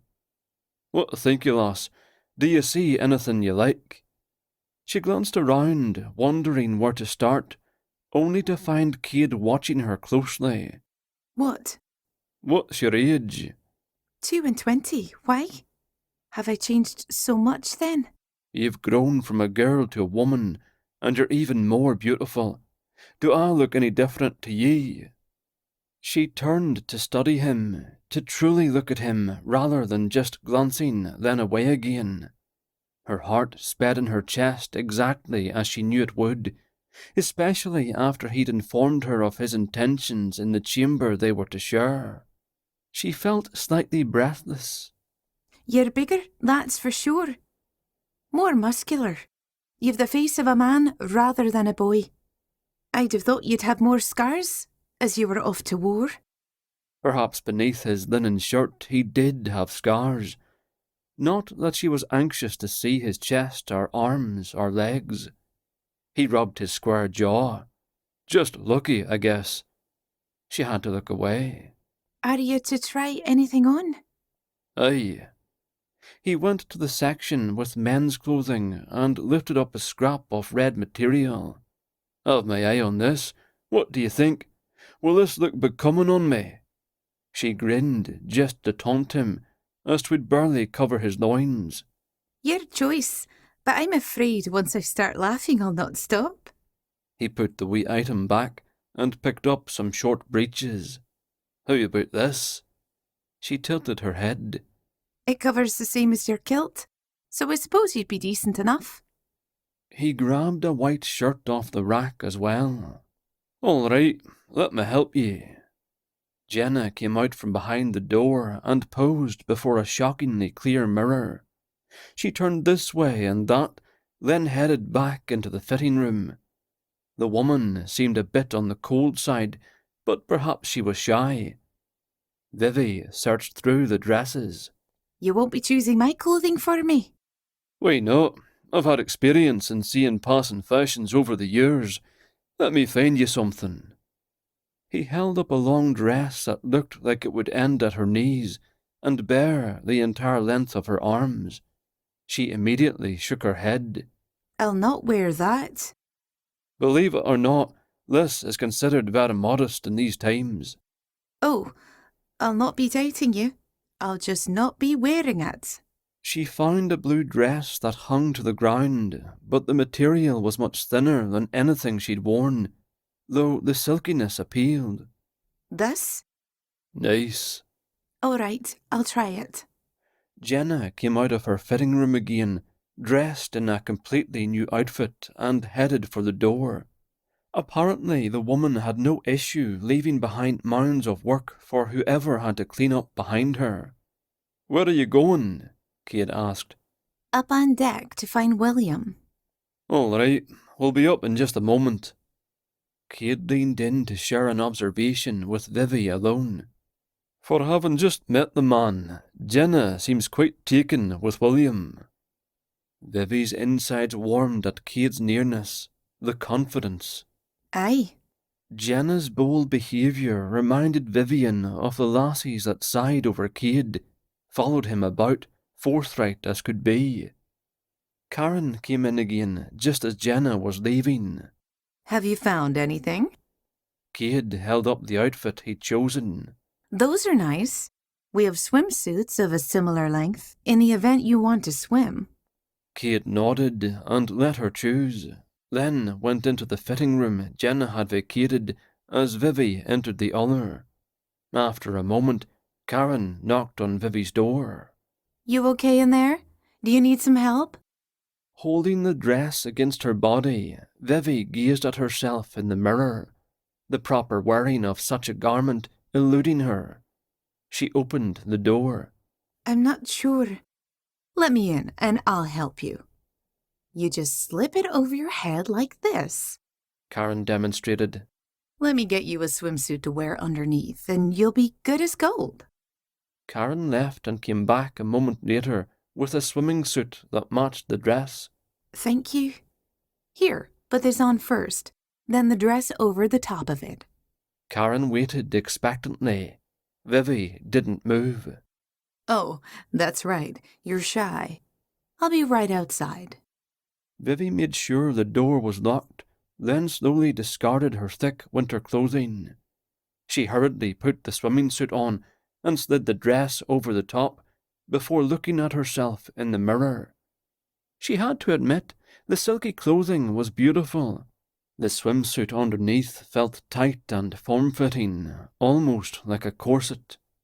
She opened the door and let Karen back inside. Oh, that blue looks great with your thick red hair. Thank you. Karen fussed around the dress, then quickly lifted it up to look at Vivi's legs. Oh, honey, are you part French? Come upstairs with me, and let me introduce you to my razor. Vivi looked at Karen's smooth legs and understood immediately. She flushed once again. She seemed to be doing that a lot today. Leave your clothes here, and the staff will clean and press everything and deliver it to your room. How does that sound? She nodded, silent. The aristocrat who owned this vessel had so many servants. He must have untold wealth, as well as being endowed with land. They opened the door, and Cade looked quite handsome. The much shorter sleeves of his borrowed shirt showed the fine musculature of his arms. Karen grinned. We've got some girl business to take care of. We'll meet you upstairs in about 20 minutes. He didn't move. You look becoming, Vivi. Another blush. I thank you. She felt beautiful and brazen at the same time. She docilely followed Karen, her bare feet taking note of the incredibly smooth floor beneath her feet. Did she dare leave her expensive boots behind? They'd cost a great deal in London. She must have given away her thoughts because Karen bodily urged her toward the entrance to the spacious closet. Leave it. It's fine. It'll all be returned to your stateroom. Cade caught Vivi's eye. I'm going to go find Jenna. And for the first time since awakening in this time and in this place, jealousy had no place in her heart. Cade's intensity, the affection in his eyes, the promises he'd made her in their shared chamber, had chased away any doubt of his intentions. I'll win your heart and make you mine. You do that. She told him with confidence, her belly tingling with anticipation. I'll see you soon. Cade arrived on deck to find Jenna and assured himself she was safe. He was confident that placing her on this ship was a brilliant idea. Jenna obviously wanted to be there, and whoever attacked her would not easily find her. In fact, out on the water, the chances were very slim indeed. Every man he'd seen so far was not the worm who'd attacked in the woods. So aye, brilliant. The witch would likely approve. That didn't mean he'd be letting his guard down. When he reached the top, he scanned the deck and found her talking to William again, flirting actually, batting eyelashes and placing her hand on the man's arm. He could tell William, arms crossed, wasn't enjoying the woman's company. When William saw him, he gestured him over. "Cade, join us." Cade wandered near, but the closer he got, the more uncomfortable he felt with all the skin showing. The lot of them seemed to worship the sun. Not that he could entirely fault them. He'd swum in the loch a time or two, and let the sun dry him afterward, just not for the entire day. He was glad Vivi had more sense. He'd not mind seeing her dressed in such a way, but for his eyes alone. "'Tis quite a boat you have here." William laughed. "As much as I paid for it, I'll thank you to call it a yacht."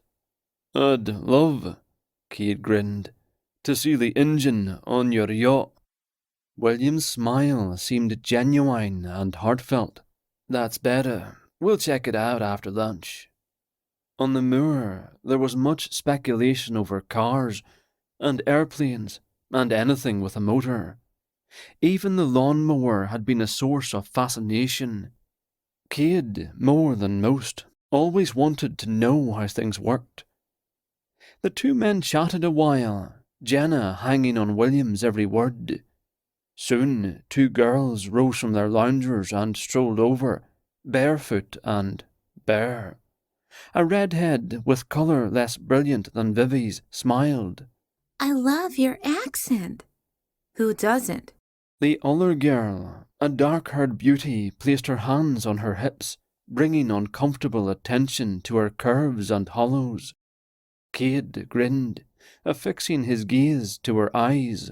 "Thank ye." "You're from Scotland?" "Aye, Stirlingshire." "Cool." The redhead tilted her chin, her gaze slumberous. "I love dark hair on a man." "I prefer blondes myself." Jenna smiled pointedly at William and leaned into him. Perhaps Vivi had been right about Jenna. William chuckled and glanced at the deck. "Let's go see the engine room. Sorry, ladies, men only." Just then, a couple of the men straightened from their casual poses, and Cade followed their glances to see Vivi coming toward him in the dress she'd chosen. Fluid movements swished the blue silken fabric about her bare ankles and feet. Her hair, freshly brushed, shone in the sunlight, as eye-catching as ever. He straightened as well. He wasn't so sure he liked the dress after all. Though it covered her legs, it was sleeveless, cut low over generous breasts, and in the sunlight, the silky material clung to her every curve. He was suddenly very glad she hadn't liked the shorter one he'd chosen. What had he been thinking? She should only wear shapeless, modest gowns from this point forward. Her attributes were not for public display. He was definitely not the only one taking notice. One man whistled, and Cade barely stopped himself from crossing the deck to shove a fist in the man's face. "If you'll excuse me." He stalked toward Vivi, picked up a large towel on the way, and whipped it about her shoulders.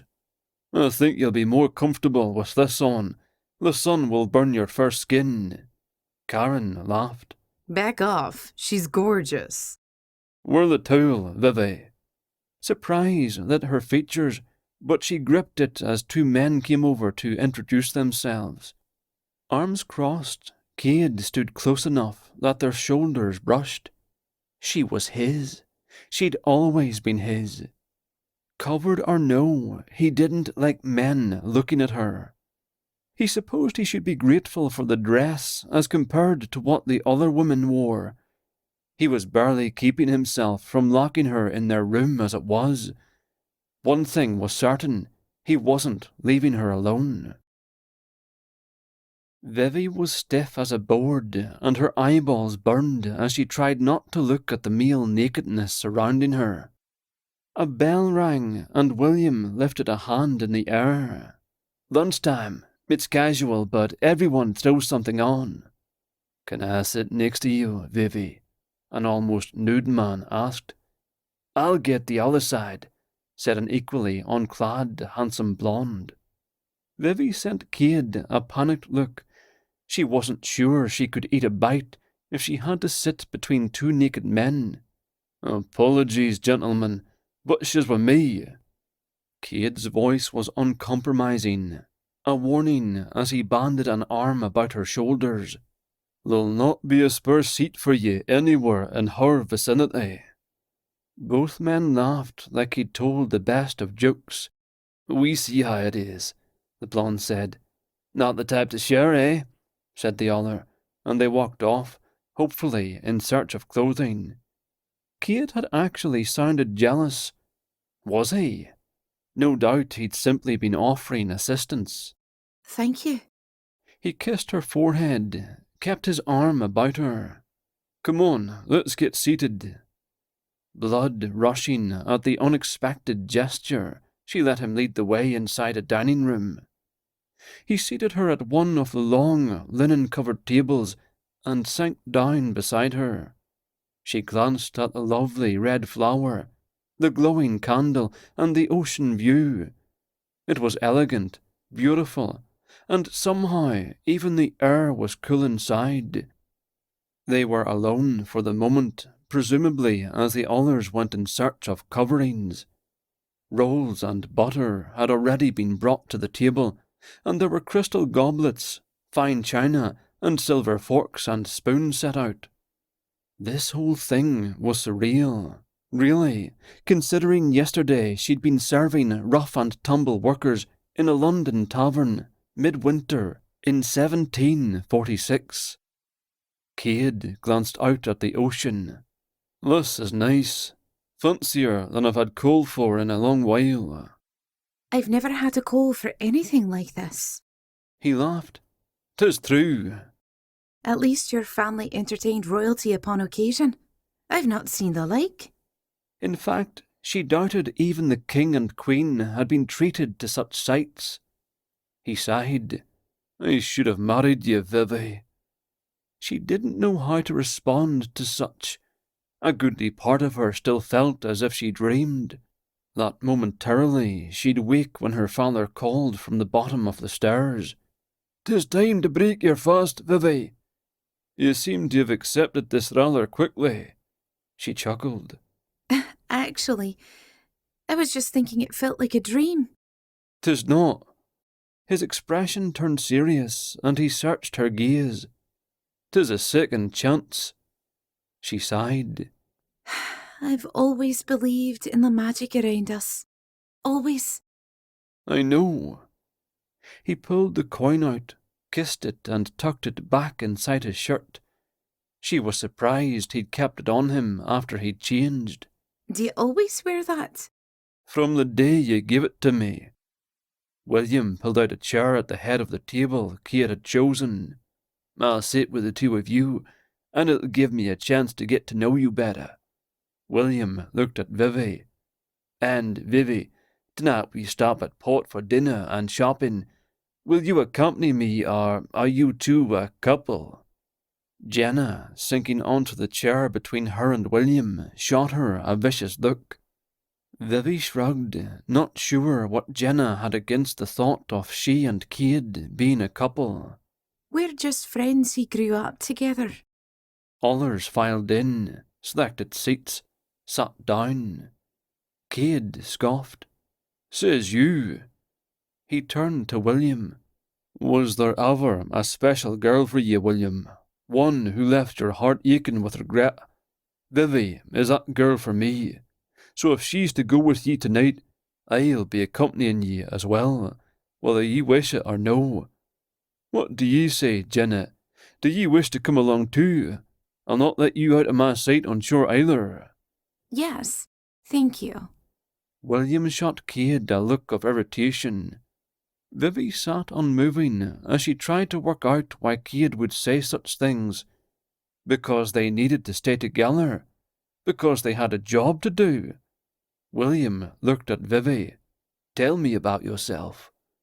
She glanced at Cade, and suddenly everything that happened to get them to this point, the shock of it, the unexpected surprises, all of it made her giggle. Aye, Cade. Why dinna you tell William all about us? Cade smiled at her, and it did giddy things to her insides. She'd missed him for a long time.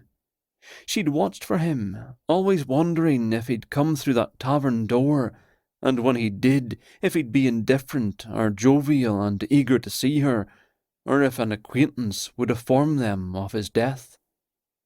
And now, here he was, full of life, vibrant and a man grown. While she'd often imagined upon seeing him again, she might be unaffected, uninterested, and glad she'd not married the git. But she found none of those things were true. He was more attractive than ever. He still weakened her knees. She still responded to him. What she hadn't expected was the way he looked at her. Questioning, pleased, possessive. Almost like he'd spoken true and had thought to see her again. Had wondered about her the same way she'd thought of him. What do you wish to know? Vivi and I met when we were children. She's from Culloden Campbell, and I from Drummond. As our families are allies, we saw quite a bit of each other. Vivi always yearned for me to be hers.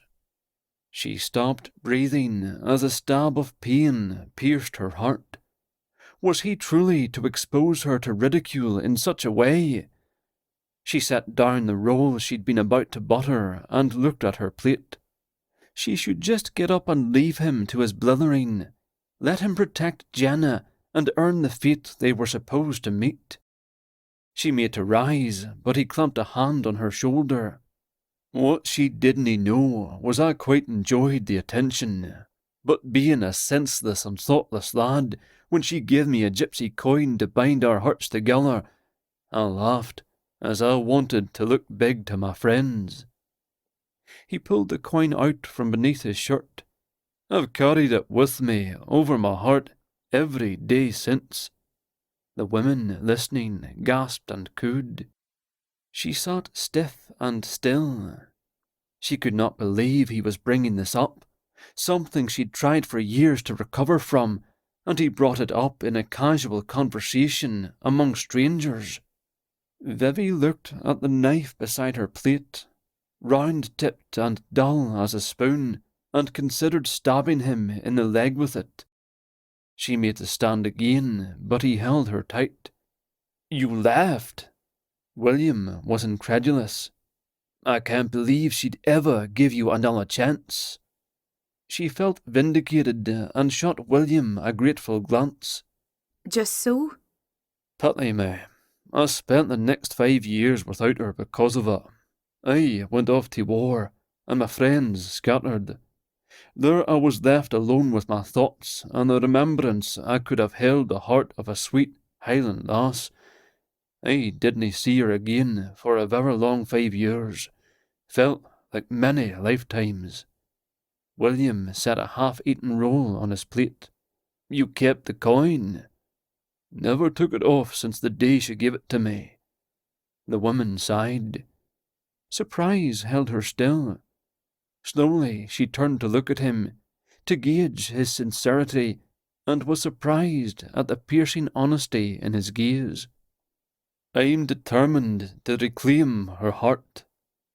Even some of the men sighed at that. Eyelids fluttering, Vivi's heart seemed to melt. She'd been a fool to doubt him. This was the Cade she'd known and loved. Well, I guess that lets me out, William sighed. I'd have to be a real jerk to make a play for her now. So you went to war, Navy, Army. Were you in Afghanistan? Army, and after France we stayed close to home. As Cade fielded questions, she sank back in her chair, feelings she couldn't identify pulsing through her. In all the years she'd replayed the conversation and remembered his laughter, the thought he might regret never crossed her mind. She'd thought he might remember her actions with a smirk, or retell it over a campfire for the entertainment of other men. In her worst moments, she'd thought it might make him laugh every time he remembered, but she'd never considered he might actually regret. She'd certainly regretted that day. But it wasn't like she went around thinking about it all the time, was it? No. She'd had plenty to keep her busy.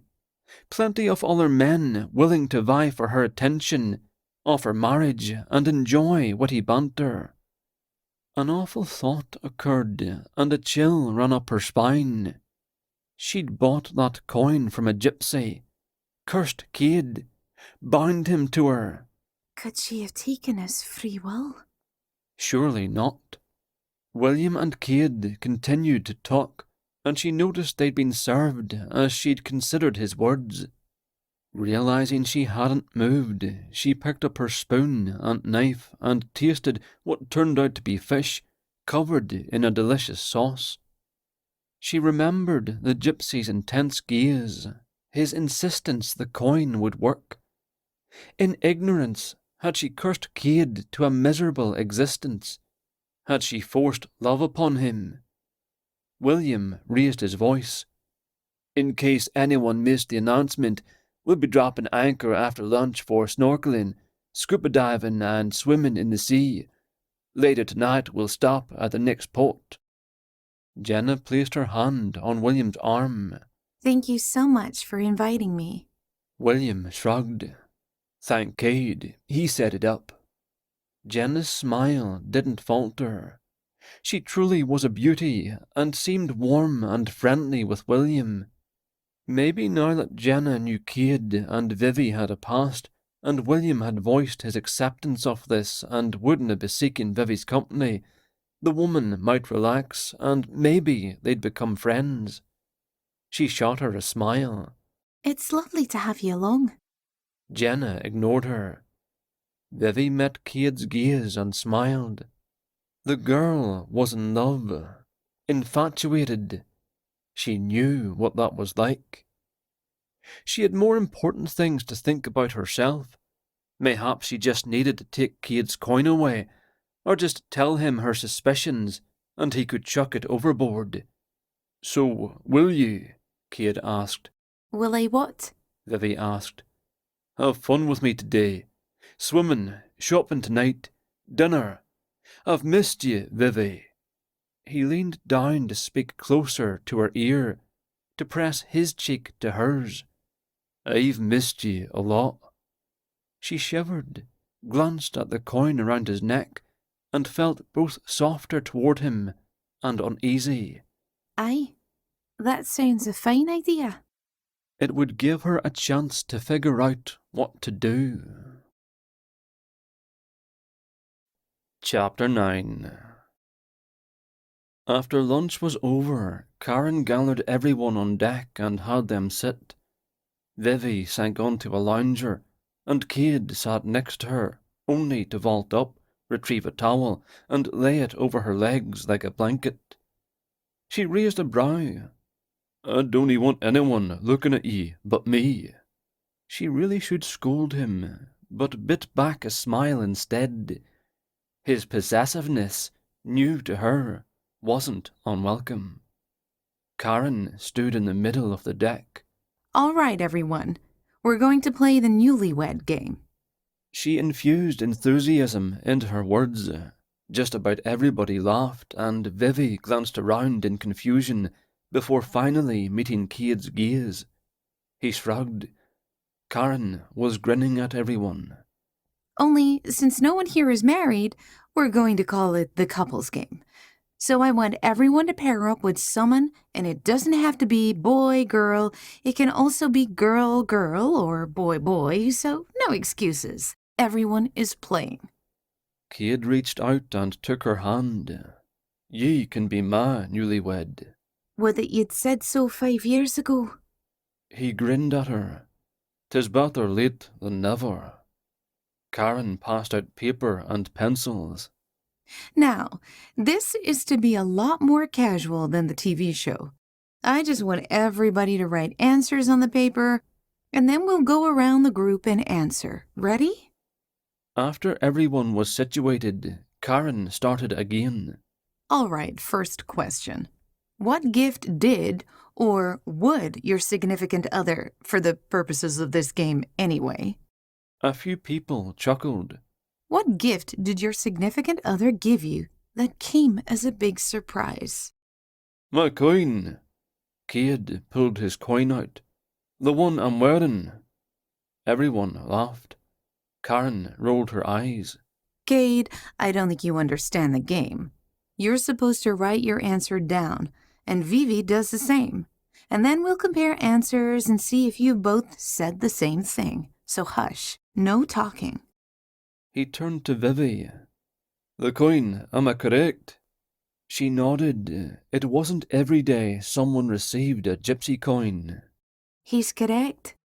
More chuckling. After Karen collected the other answers and they'd shared a few more laughs, she read the next question. Between you and your significant other, who would you generally say is the money spender and who is the money saver? I'm the money saver. Cade is a terrible spendthrift. I'm not. How can you say such? Which of us gives money to gypsies? And remember that time you took me into the overpriced meat pies at the fair? I do, but you're the one who bought them. Vivi knew her smile gave away her fond affection for Cade, but she couldn't hold it back. As everyone laughed, Cade groaned. Such is the logic of a woman. Karen was grinning. Okay, so when your significant other says, honey, they're playing our song, what song are they playing? Vivi was laughing even before she gave the answer. Oh, let me in this Nacht. Vivi! Cade sounded shocked, but his deep chuckle joined in. You have to remember, I worked in a tavern these past 5 years. Still, he sounded like a prudish old man, and Vivi told him so. Old man or no, your mum would tan your hide, and that is not our song. Karen was grinning at them. Okay, none of us know that song, so you'll have to share. Cade actually blushed. Vivi laughed. Do you want me to sing it? Or shall you? Sing it, sing it. William started the chanting, and the others quickly joined in. She shot him a sly grin. Shall I? Cade shot her a grim look right back. I'll not have you singing such in mixed company. I'll do it. He stood, and the chanting was replaced with claps and cheers. In a voice as deep and pure as she remembered, he started to sing the naughty ditty. She'll let him in so cannily, she'll let him in so privily, she'll let him in so cannily to do the thing you ken, yo. But her hour was done and I was said, out for the bottom of the bed, the lassie lost her maidenhead, and her mother heard the din, yo. Oh, the devil take the annicht, the annicht, oh, the devil take the annicht, that I let you in, yo. Now it was Vivi's turn to laugh, as everyone clapped and whistled as Cade took a bow. Slightly pink in his cheeks, he shook his head at her when he sank down. All right, next question. Who was interested in marriage first, you or your spouse? Spouse. Warmth rose up her neck. Vivi was. Vivi smacked him in the shoulder. I call ungentlemanly behaviour. The others gave up trying to answer the question themselves, seeming more interested in the two of them. When did you last give your spouse flowers? At the lock I picked a flower and put it in her hair. Scottish heather doesn't count, She called out to laughter. What was the breed and name of their childhood pet? Vivi had a collie named Elf. Somewhere along the way, Vivi realised, undeniably, that this man, This beautiful, honourable, noble man knew her. He recalled everything. How could she possibly deny him what he asked? A simple second chance. One more opportunity to win her heart. Cade had a cat named Cat. A mangy thing that would not catch a mouse if it ran across its nose. Look, I loved that cat. It had the mange. If you'd been kind, you'd have put it out of its misery. Amid the laughter, Karen asked another question. What is your spouse's favourite colour? Crystal blue for her eyes. Vivi softened at that. William cupped his hands about his mouth to shout.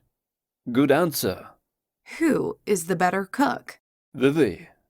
Another good answer, another man called. When was the last time you and your spouse had a long, passionate kiss? Heat rushed into Vivi's cheeks, and she ducked her head.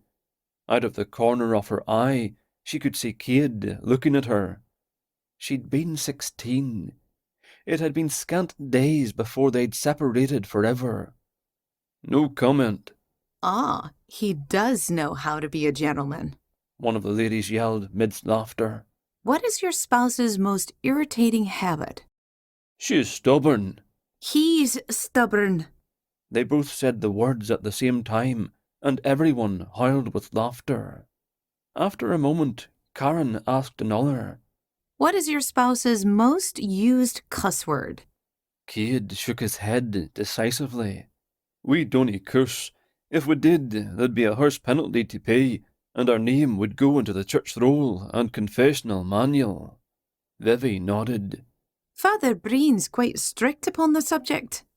The crowd started laughing so hard, several slid to the floor. Karen wiped her eyes. What? What is your spouse's favourite food? Haggis? For some reason, the crowd around them laughed so hard that at least half were crying. Vivi turned to Cade and he was smiling, but she didn't believe he knew why they laughed either. What? He does like haggis, loves it, and that's a fact. Some people were absolutely hysterical, hanging on each other, wiping eyes and falling to the deck.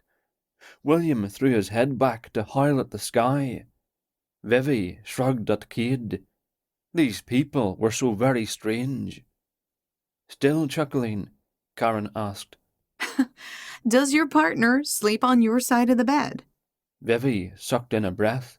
Nay, of course not. Cade grinned. But I do live in hope. Vivi slapped his shoulder again. What will you do for your 25th wedding anniversary? Cade turned to Vivi and clasped her hands in his.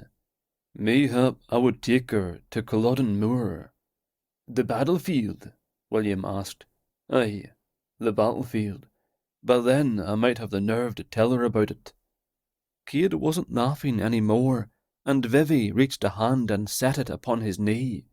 He placed his much larger hand over hers. He'd told her where he'd been, and it suddenly hit hard that he'd been there for centuries. Her mind couldn't even grasp that much time. It must have seemed endless to him. Okay, I think we're going to wrap this up. Next on the agenda is arm wrestling. Do any of you men want to impress the ladies? Most of the men declared they did, and the table was quickly set up. Cade stood and walked to the table. "'Tis to be a show of strength, is it? You might as well declare me the winner and be done with it." He was booed, but it only made him laugh and challenge the others. He turned to Vivi. "Are you ready to watch me best one and all?" Vivi snorted. Are you serious? "Well, we're showing off for the ladies, and you're mine, aren't ye?" Vivi rolled her eyes. I haven't seen you in the last 5 years. By anyone's standards, I doubt you're my man. He moved closer. "I've made up a lot of time the last 5 hours, though, have I not?" He might have, but she didn't have to admit it. All right then, show me your strength. I've my doubts you can win, but it's always good to try. A sly, tricky look entered his eyes.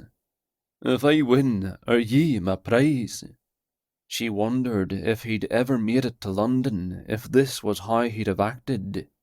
Sweet, flirtatious, ready to win her heart. Had he ever lost it? Get on with you, and let's see what you've got. Vivi watched as the men quickly lined up. Cade beat them handily, every one, as the women around them cooed and expressed their admiration. She couldn't look away either. His strength as he bent the men's arms over was impressive. One woman jokingly tried to give Cade a back rub, but he charmingly proclaimed himself taken. "Vivi is a jealous woman. I don'y wish to see her scratch your eyes out, so this is for your benefit only, aye."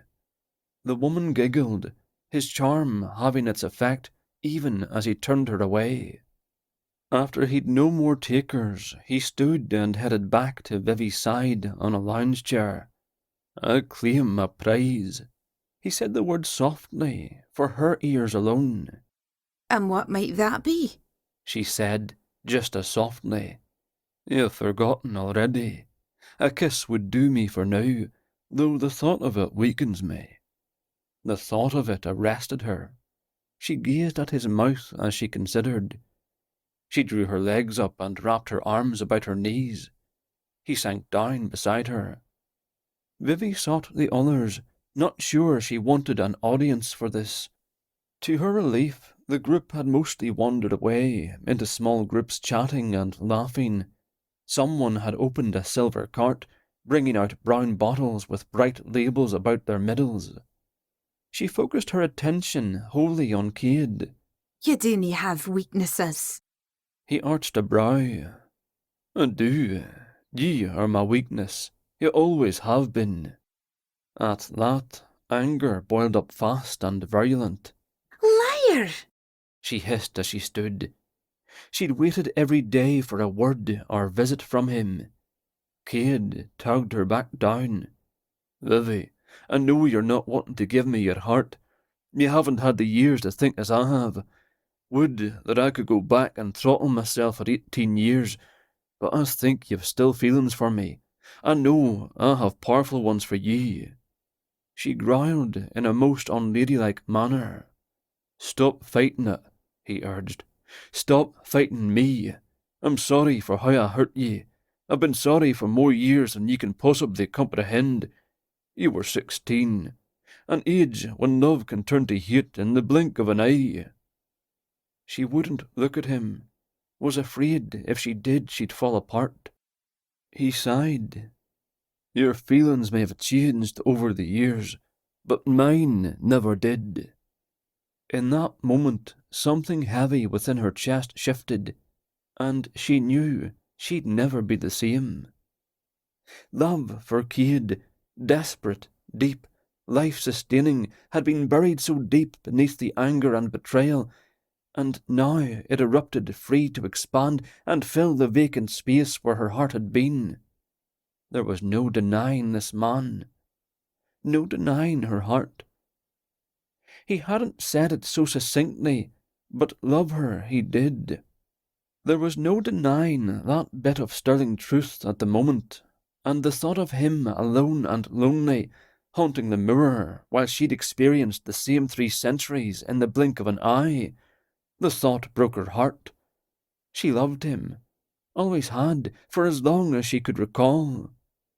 And she loved him still. But the thought of confessing those tender feelings to him again was more than she could bear. Not yet, not now. She glanced about the deck for a moment before meeting his demanding gaze once more. Not here. If what he said was true, and they had only 2 days, it seemed she'd have to decide if she could bear to admit the truth of her feelings before their time was up. Another chance? Vivi was very aware of everyone standing around them, watching covertly. Women's hands fluttering to their chests and sighing at the romance of it all. She had to admit she was feeling the same way. He'd hurt her, yes, and she'd been hurting him as repayment. She clearly remembered the laughter when she'd been a 16-year-old girl, vulnerable, but at the same time knew he was sorry for it. How? Because she knew him. He knew her. She loved him still, and in her heart believed he loved her as well. A tear ran down her cheek. Vivi. His concern was obvious. Heart throbbing in her chest, she lifted her face. You want another chance? I'd have been glad to have given you one if you'd only told me such things in London. If you'd written to me to let me know you were all right, or even thinking of me. If you'd wished to come for a visit. I'd be inclined to give you another chance if I thought you'd once thought about me in the years after I left. I watched the tavern door, Cade. She swallowed. I waited for you to walk through it. People in the crowd grew silent, and she was glad for the music playing in the background. Anyway, she was beyond embarrassment. At the hurt and confusion on his face, she found she wanted to just let it go, forgive and forget, for his sake, but for her own as well. The past 5 years just happened for me, Cade. They might have been long ago, yet, for me, they were just yesterday. His hands reached for hers, and he clenched them a little too hard. And what about the last centuries for me? They happened too, both alive and dead. I've had time to change, and regret, and I was coming for you, Vivi, just as soon as might be. How could I, a Scottish Jacobite, write to you without endangering you, or your family? She hadn't thought of that. Confused, feeling sick, she wanted to get off this boat and just run. Vivi, don't you believe in magic anymore? Is there any part of you that believes we've been given a second chance here? That hurt. She'd once been the girl who believed in magic with all her heart, enough to find the courage to approach a gypsy on her own and ask for what she wanted. She nodded slowly. I do. Then forgive me. Let us move forward. Who knows where we will be tomorrow or the next day, but if I have my way, we'll be together. For now, this day, spend it with me. Be my girl again. There was pain and hope in his face, and she wanted him to be hers again so badly her heart ached. Could she just let it all go? He'd hurt her when she'd been a young girl, but he'd been young too. Was she to hold tight to her pain, cherish her bitterness, or just let it go? Let it fade from her heart and grab this chance at happiness, for however long or short it might be. He believed the wee witch had granted a mere 2 days. Would she squander the riches fate bestowed? Tears filled her eyes. No, she wouldn't. Cade, I'm going to give my heart into your keeping again. Keep it safe this time, will you? He inhaled swiftly. Oh, dearest Vivi. His own eyes brimmed with tears, and he reached for her and pulled her into his arms. With a sob he pressed his face to her neck and held her close. In that moment, 5 long years dissolved into wisps of fading memory. She could have been 16 again, in love, pure and simple. Crying, they clung to each other, and he rocked her. Your heart is safe in my keeping, I vow it. After the last diver sank under the water, Cade jumped on a floating device, a tube, and paddled to Vivi. He took hold of her hand to keep her next to him so she wouldn't float away on her tube. He couldn't stop smiling. Using her hand, Cade applied pressure to gently spin her one way, then the other, and was rewarded with her smile. "'Tis amazing, isn't it? All of this." He gestured at the boat, the ocean, though it was the fact they were together that amazed him most. Aye, as long as we can believe the others, that is. William said there is definitely no such thing as sea monsters. She peered anxiously at the water. You believe him, don't you? Aye, I've not heard the like in recent years. Anyway, with a lot of them scuba diving, he tested out the new word, on the bottom of the sea as they are, surely a monster would eat them first. She grinned at him. There is that. Why come all the way up here when they've gone down and made dinner such an easy proposition? They grinned at each other, but Vivi looked away first. She was still shy with him, and, truth to tell, he with her as well. She swished her feet in the water, her legs tangling in the dress she wore for modesty's sake. He'd thought it a good idea earlier, but now, with just the two of them, wished her in a bathing suit. 'Tis fun, and worth the cold. 'Tis amazing to be here, in this time and place, and in the flesh, able to hold Vivi's hand in his. She glanced out at the ocean, up at the boat. Just this morn, I was serving drinks in April at a busy tavern, while Mum baked in the kitchen, and I poured drinks and told stories. Cade laughed. Your father was ever a good storyteller. He was missed when you moved to London. Not as much as ye, though. She shyly met his gaze. Flatterer. Nay, 'tis not flattery. I missed you badly from the moment you left, he sighed. I should have followed you and brought you back. She smiled gently, sadly. What's past is past, remember? What happened to your brothers? Findlay was snatched off the street and pressed into His Majesty's service. We worried ourselves sick until we received a letter. Seems he's taken to the wayfaring life, but we've not seen him in over 2 years. Cade nodded. We'd a man in our regiment that suffered the same fate. He'd been gang-pressed by the French and fought alongside us. A good man to have in a fight. What of Jeremy? Jeremy is still at the tavern and works the busiest nights, but he's also working for a local cabinet maker. An apprentice? Nay, he's too old. But the man needed help, and Jeremy's a fast learner. As I said, I'd wondered if you'd be married. I pictured children hanging from your skirts. Her chin lifted. I am unwed, but not for the lack of opportunity. Of that I've nae doubt, but it give me nightmares all the same. She glanced at him. How was it? Being a haunt? Does everyone avoid the place? Nay, 'tis right popular. It seemed an eternity, though I suppose we all got used to it. Some still don't wish to leave. I'd sleep at times, only to wake to find things had changed yet again. Vivi glanced at the yacht. I'll see. Vivi, I don't know what's to happen after we go back.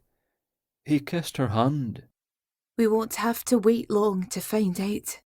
She pulled her hand away and pushed off his buoyant tube with her foot, floating away. He paddled forward and grabbed a foot, making her laugh, making her eyes sparkle. After all these years, after an eternity, she really was his again. He couldn't stop smiling as satisfaction welled within him. I wish I'd brought one of those fancy red drinks out here. I could get you one. Come, float at the back of the boat and I'll run to the bar. They padded to the platform and he threw his tube upon the surface, then climbed the short ladder. Stay close. Spirits high, he walked toward the bar. This is what he was meant to do. Take care of her in any way he could. Make her happy. A drink might be a simple thing, but he felt needed and strong. She'd made him feel this way when they were younger, only he'd not recognized his happiness was so linked to hers. Now he knew. Whatever happened next, he'd stick close, make sure she was loved and happy. He'd never let anything happen to her. She'd been shy with him earlier, but she'd soon get used to him touching her, kissing her hand. If he had his way, he'd be kissing her lips at the first opportunity. Chapter 10 What was wrong with her? Her emotions were all over the place. She was happy and in love. Such feelings were a guarantee that fate would find her and snatch it all away. And that made her feel scared and sad about what might have been, about what had happened. Her years of sadness and his. When she thought about Culloden Moor, a field thick with the souls of the too soon dead, it made her heart ache. She floated, occasionally using her hands to propel herself toward the yacht when she drifted too far. It would be far easier if she could believe this was all a dream. Then she could just imagine away all the hurt, fears, and sadness. With all that gone, she could simply love Cade and enjoy a happily ever after. If she hadn't bought that coin, would things have been different? Had she purchased this fate for herself? For Cade? Would she have gone on to live her life, perhaps married and had children? She was sure the report of his death would have eventually spread back to the tavern. Would her heart have broken? It certainly ached at just the thought. What about Cade? Would he have gone to his Maker rather than chained to the earth? Instead, she died with him. She was glad she'd not haunted the tavern all those years, but ached for what he'd suffered. If he realized the coin might be a player in all this, would he hate her? Regardless of all her thoughts and feelings, one thing she knew to be true. She was going to seize this chance with both hands and love Cade with all her heart. She didn't even like being away from him for the time it took for him to fetch drinks. If she joined him, they could sit at the front of the yacht, within each other's arms. The thought of it made her heart ache. With both hands she scooped water and splashed her way back to the boat. She slid off her tube into the cold ocean water. Just as she was about to fling the tube up as she'd seen Cade do, something caught her from underneath and jerked. Horror stole her breath. Claws, tight about her ankles, yanked her into the depths, and water covered her face, and she couldn't breathe. 'Twas a sea monster. She never should have listened to William. She struggled, her legs caught by her skirt as she twisted, kicked out, desperate as if she was pulled into the murk, no doubt to join the dead bodies of the others. She caught glimpses of something big with scraggly hair and screamed, using up precious air. She used her arms to try to propel herself upward.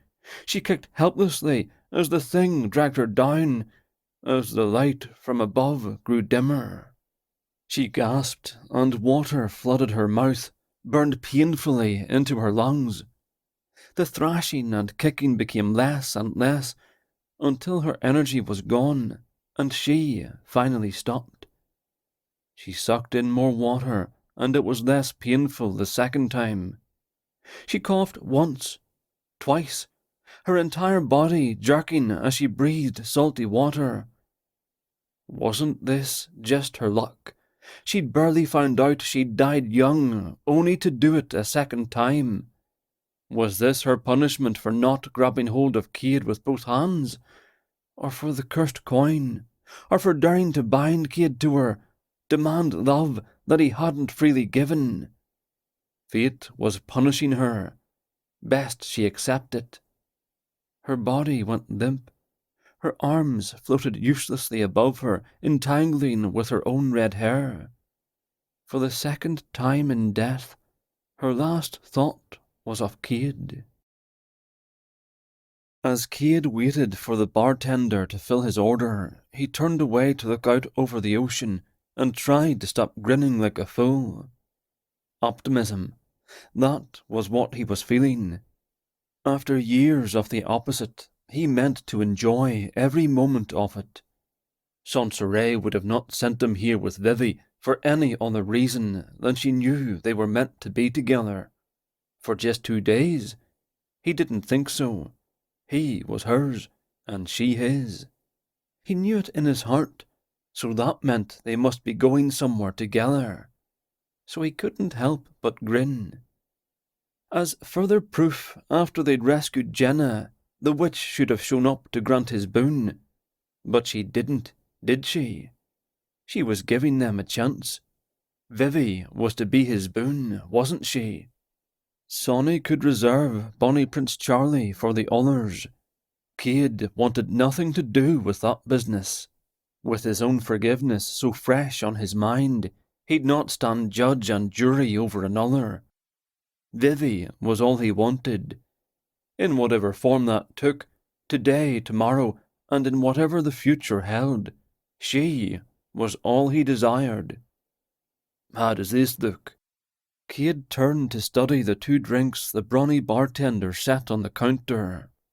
Pink slush filled 2 pretty glasses, garnished with speared pieces of fruit and little paper decorations. What's this? Cade pointed at the adornment. An umbrella, sir. Ah, of course. It rained in Scotland frequently, so he knew what an umbrella was. They'd discussed them and lamented the fact they'd never had the chance to use one. I've just never seen one in a drink before. Very clever. And he was sure Vivi would appreciate the charming touch. He picked up the drinks and headed to the back of the yacht. He heard people yelling, and when he reached the top of the stairs, some of the scuba divers were floating in the water, waving and calling to those on the boat. They had something, and it looked like... A flood of horror flashed through him, and he tossed the drinks to the side and rushed down the stairs. Vivi floated between 2 of them, face down, and they tried to turn her over. As Cade reached the platform, William managed to flip Vivi over, and Cade fell to his knees, grasped her under both arms, and hauled her onto the flat surface. His heart thundered in his chest. "Vivi!" He slapped her face lightly. "Vivi, love, open your eyes!" William pushed him aside, grasped Vivi's feet, and straightened her body. Cade jumped up as William knelt beside Vivi. The man tilted her head, stuck his fingers in her mouth, then pressed his lips to hers. Cade surged forward and shoved him off. "What are you doing, man?" William looked shocked as he scrambled back to Vivi. "What do you think I'm doing? I'm giving her CPR. I'm trying to bring her back to life." Cade backed up a couple of steps. He couldn't breathe, didn't know what to do. Another man knelt opposite William, stacked his hands, and pressed far too hard upon Vivi's chest, right between her breasts. Cade would have issued a battle cry and taken on both men at once, but no one else seemed to find their bizarre actions inappropriate.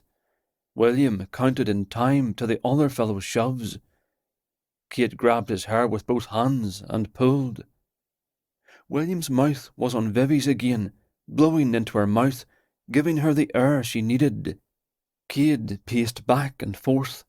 Desperate prayers flooded his terrorized mind. She couldn't be dead. This was not how their story ended. It couldn't be. Why had he left her? She wasn't a strong swimmer. Had waves flipped her off the tube? Had she struggled for her life while he'd stood ordering drinks like the dotiest of ball bags, mowing on about little ridiculous umbrellas?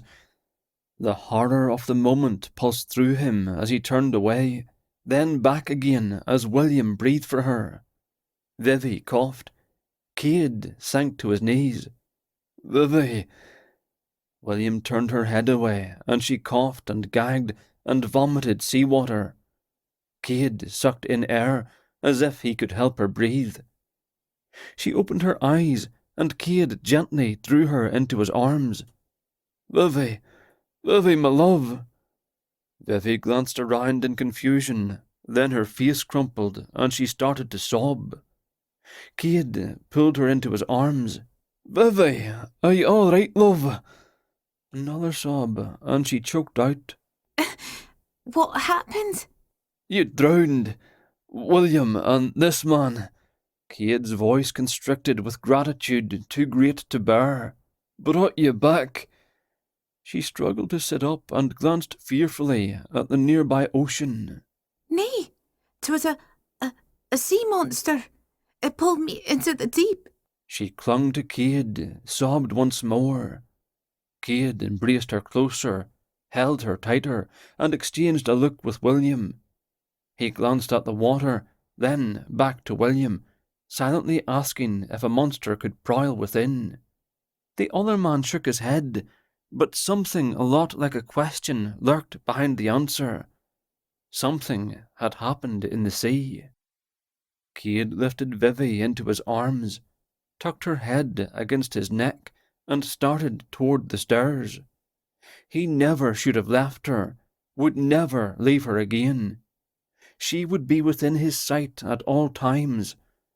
For now, he had to put her to bed, see her safe and warm and comforted. After everyone made sure Vivi was all right, and the ship's doctor examined her and declared her in excellent health, and one lucky girl, Cade shut the door to their room. Vivi managed to keep the horrible memories of drowning at bay, but now that she was alone with Cade, they resurfaced. A quick knock sounded, and when Vivi made to rise, Cade stopped her and opened the door. Karen looked around him until she spotted Vivi.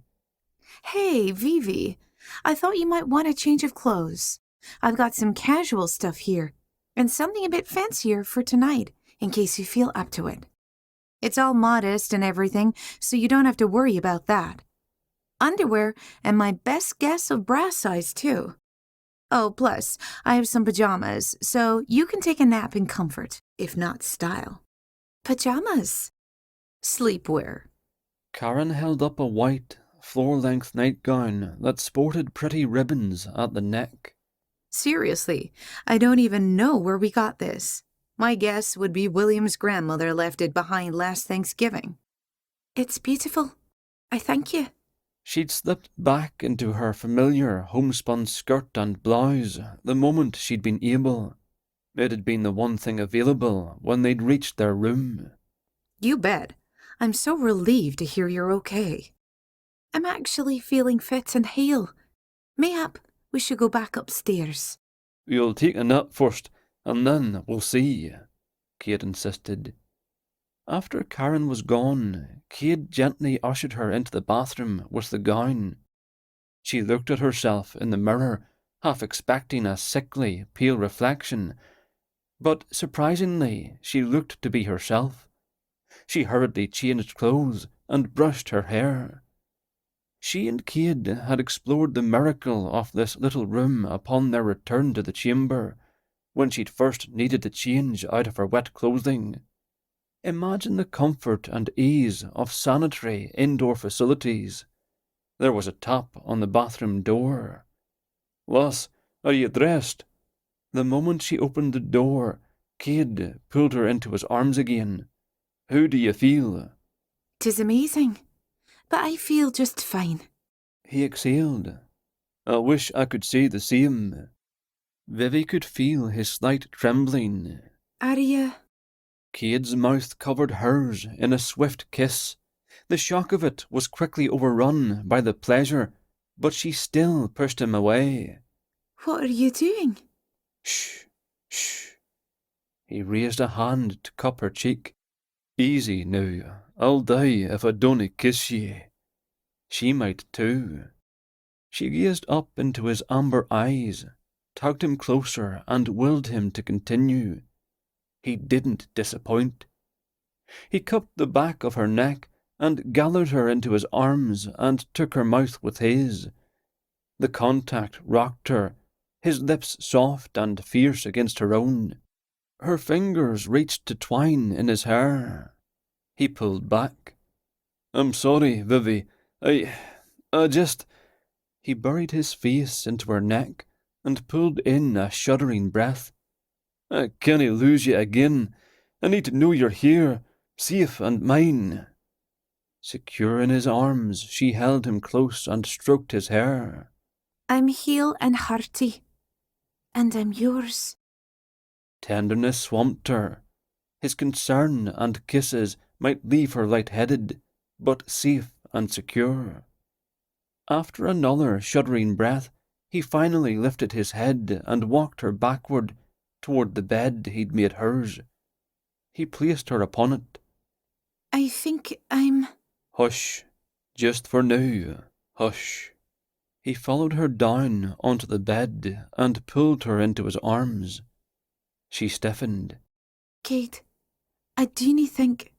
Aye, don't I think?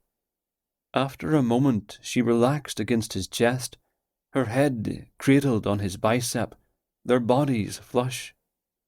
Just let me do this. Let me hold ye. He stroked her hair, finally losing the dump. Ye are my life. Tenderness swept through her once more, to hear his heartfelt confession, the strength of his embrace, his need to hold her close, to cradle and cherish her. How could she resist loving this man? There will be nae more swimming for ye. We'll stay on the boat at all times. Actually, I feel fine. Better than fine. Almost as if it never happened. If you wish to go back up top, you may. Even as she said the words, she clung to him. He continued to stroke her hair. Just give me a few minutes more. That's all I'm asking. Do we need to see if Jenn is safe? In a moment. I'll check in a moment. She closed her eyes and snuggled closer, something she'd longed to do for years. She gave herself up to the moment and allowed herself to enjoy being within Cade's arms. Chapter 11. A few hours later, and after Cade assured himself that Vivi was indeed none the worse for wear, the entire party walked offshore. Cade and Vivi had discussed it, and were determined to keep an eye on Jenna while ashore. Everyone was laughing and having a good time, and frankly, Cade wasn't too worried. Are you ready for some shopping and fun? Cade knew William was speaking to Vivi, but he didn't like it, so he answered instead. Sure, shopping and fun. It was possible he was overreacting, but it seemed William had taken a proprietary interest in Vivi ever since he'd saved her life. Watching her closely, placing a hand on her arm or shoulder. As grateful as Cade was to the man, he didn't like it. The town was made up of squarish, colourful buildings, blues, yellows, bright whites. There were shops along the little streets, and Cade could see the people with their party going into them.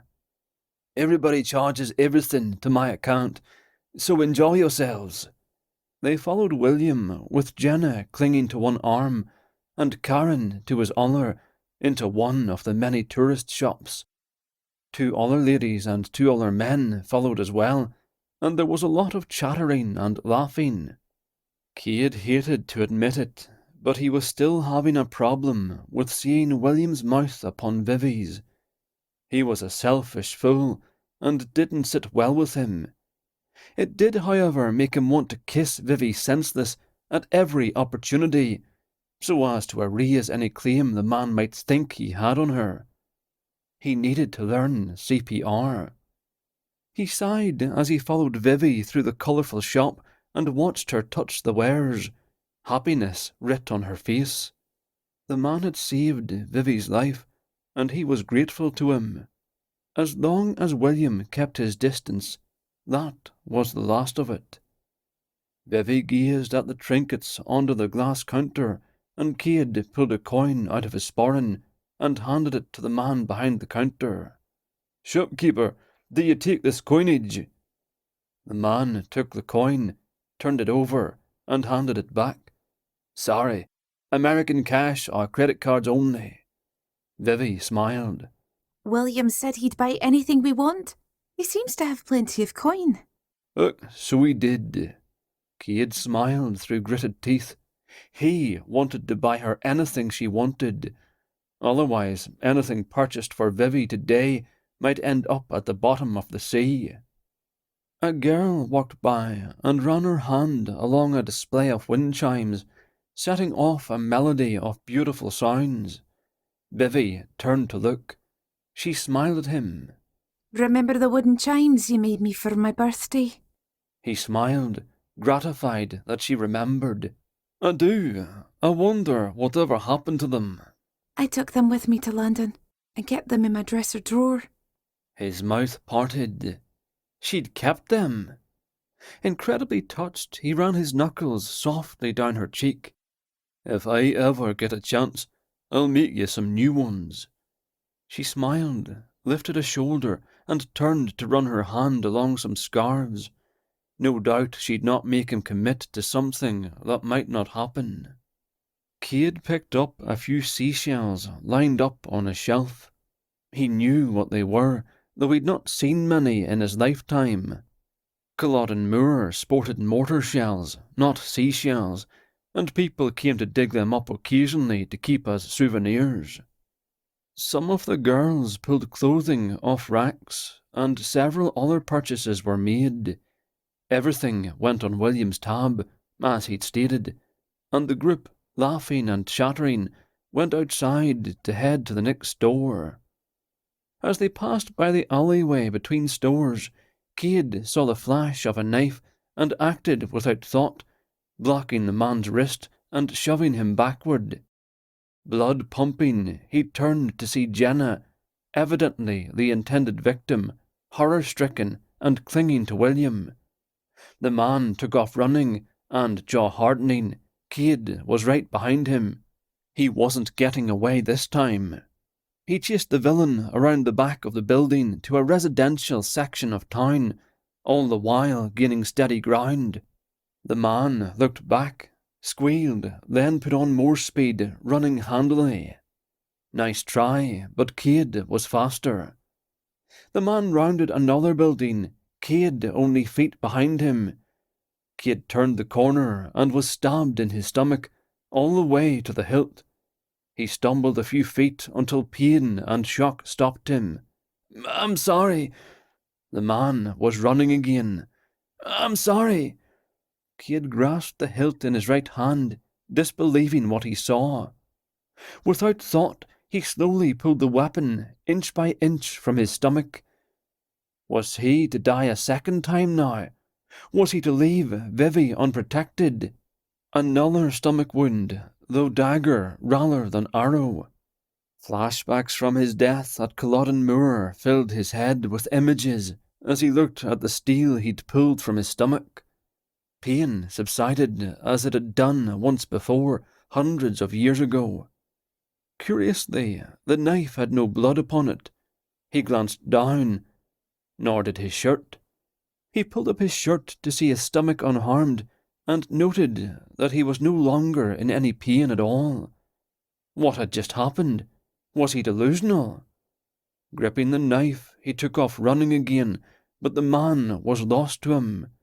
He slowly made his way back, and William almost ran into him. Are you okay? William looked down at the tear on his shirt and lifted it before Cade could protest. Oh, good. He just slashed your shirt. For a moment there I thought he might have cut you. He chuckled and shook his head. After what happened to Vivi today, that would take the cake, wouldn't it? Is that the knife? Aye, Cade said, grim. William blew out a breath and shook his head. This is unbelievable. Frickin' unbelievable. He slapped Cade on the back. Let's go call the police. Vivi stood at the railing as everyone made a big production over Jenna being attacked. Vivi couldn't help but notice how much Jenna enjoyed the attention. In Vivi's opinion, more fuss should be made over the fact that Cade actually had been attacked. He'd saved the day and was the hero of the piece, much like William when he'd pulled her back from death by drowning. Speaking of William, Jenna was sitting next to him at one of the round tables, hanging on his arm, as she animatedly talked to everybody about her attack. The fact that Jenna seemed to have set her sights upon the wealthy man from the moment that they met suddenly irritated Vivi to no end. Why did they have to protect a woman she didn't even like? Cade arrived, gave Vivi's shoulder a squeeze, and sank down across from Jenna. "Jenna, this cannot be a random attack. I saw his face. 'Twas the same villain. It almost seems as if he followed you down the coast. Can you think of anyone who might wish you harm?" I don't know. I just can't imagine. Vivi got comfortable in one of the nearby loungers so she could watch Jenna's face. Where is your home? In Maine? Jenna shook her head. I'm from New Orleans. Now, why did Vivi think that was a lie?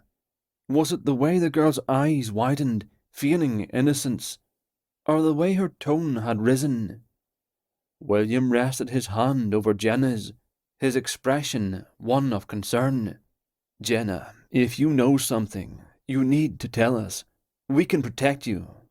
Oh, William, darling, thank you. But I swear I don't know anything. Could someone have followed you from your hometown? Someone who might have a vendetta against ye? Jenna clasped both of her hands around William's. She shivered, an overdramatic play act. I can't think of anyone who fits that description. The girl was a master at fluttering her eyelashes, waving her hands about in a helpless manner, and simpering, all the while seeming to enjoy herself just a little too much. William glanced around, and his gaze landed on Vivi. "Vivi, do you mind sitting with Jenna for a while?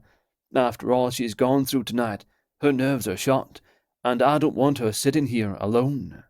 I'd be glad to. Vivi settled down next to Jenna as William signalled to Cade to join him at the bar.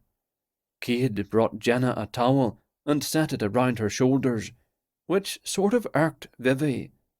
He'd done that for her earlier, and it made her feel special. Was Jenna suddenly special to him? She inwardly laughed at herself. What was the matter with her? Was she jealous over a towel? Vivi watched as the men ordered drinks and spoke at the bar.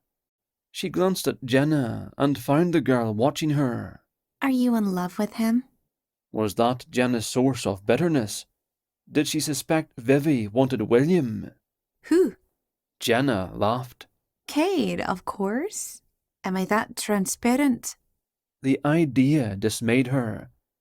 Jenna seemed to consider the question. I don't think so. Not to him, anyway. He seems anxious when he looks at you, sort of like a lost puppy. But you never answered the question.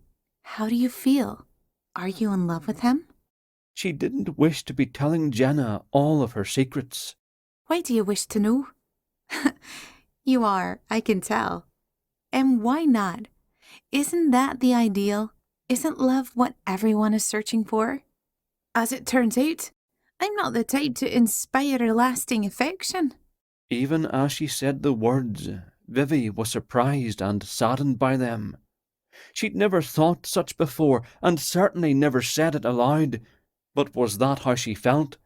That she didn't have it in her to inspire Cade to enduring love? Well, there was the coin. The lingering thought that she'd inadvertently, in a fit of 16-year-old temper, placed a love spell upon him returned. She scoffed at herself. There was nothing inadvertent about the fact she'd purchased the coin to capture Cade. Jenna's lips twisted with sudden bitterness. No woman is, dear. Love is fleeting. And the sooner you realize that, the better you can protect your heart. Vivi didn't like that answer at all.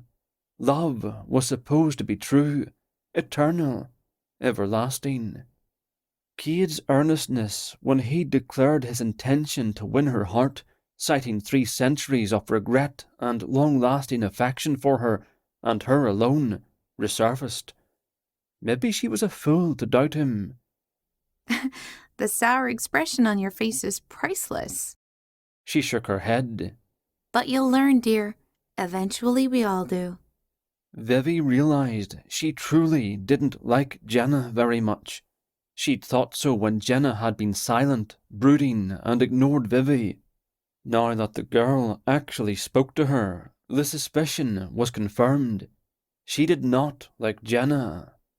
She didn't wish harm on her, but she didn't wish to be bosom friends either. Their bad luck, it was their job to watch out for the woman, but only until tomorrow. That thought sent a shiver down her spine. It seemed a shame they had so little time and had to spend it protecting Jenna. Jenna seemed perfectly capable of taking care of herself. Was the woman correct? Did love always fade? Her parents had remained in love for more than 20 years. In Vivi's experience, it did not. Her feelings for Cade were as strong as ever, and if love did wane, it certainly couldn't in a day or two. She wasn't going to waste any time having an outlook like Jenna's. She was finished with all that. If Cade wished to explore what they had together, she'd make the effort right alongside him. As Cade finished his quiet man-to-man with William, he felt Vivi watching him. He'd always been able to sense her presence too. It had been quite the day, and he was concerned about Jenna, but Vivi worried him as well. She'd seemed to take her almost drowning in stride. Why couldn't she cling helplessly as Jenna did? He tried to picture Vivi in that role, teary-eyed, pleading for his help, but the image wouldn't stick and faded into mist, which reminded him of Culloden Moor and the task Sonny set for him. It was hard to concentrate on Jenna's problems, but he knew he had to, even if he'd rather scoop Vivi up and take her down to their room, spend every last moment alone with her. But he was starting to have some new suspicions. They'd never supped, so William arranged for food and drinks to be served, asking Jenna and Vivi what they wanted to eat. Cade tried to hide his irritation. Vivi was his. He should be the one to take care of her. He could have spoken to one of the servants in white, procuring food for his woman. Jenna stood, and he heard her tell Vivi that she was going for a nap. That lighted Cade's heart. Now he'd be able to have Vivi to himself. Cade slid into the seat beside Vivi. "How are you feeling, love?" Vivi waved a hand. I'm fine. "That's my girl. Independent to the last." She chuckled at that, obviously enjoying the compliment. William had brought up the rash of dangerous happenings. Their host's choice to include Cade in his defensive strategy planning had pleased him, until the conversation progressed and he'd realised the danger his beautiful Vivi was truly in. He took her hand and she readily let him. "I took to William. He says there truly are no such thing as sea monsters. I'd say that brings up questions, doesn't it?" Her mouth parted. Could he be wrong? Mistaken? "I thought so too at first. But nay, he assures me that the seas have been studied thoroughly, and that there are truly no such things as monsters, which is of course concerning." What are you thinking? Do you think a person tried to drown me? Her eyes widened. One of the divers? Or another who travelled to be near the yacht. The questions just keep piling up, don't they? Food was served, and Cade released Vivi's hand, though he didn't wish to. "These are cold sandwiches. In my experience, people like to sit upon grass to eat them." They ate in companionable silence, leaving him to his thoughts. He felt like he needed more information in order to do his job of keeping Jenna safe, but he was much more worried about Vivi. 3 attacks in one day, and one had been distressingly successful. And what if the monster was the man he failed to capture? First this morn, and then this eventide. The image of Vivi floating face down in the sea would haunt him forever. A sense of failure enveloped him as he captured her hand once more. "Okay, everyone, it's been a heck of a day, so who's ready to party? I know it'll take you ladies a while to get ready, so let's get to it." There were squeals and women scrambling for paths to staterooms below. but most of the men weren't ready to abandon the food yet. Uneasiness rolled through him.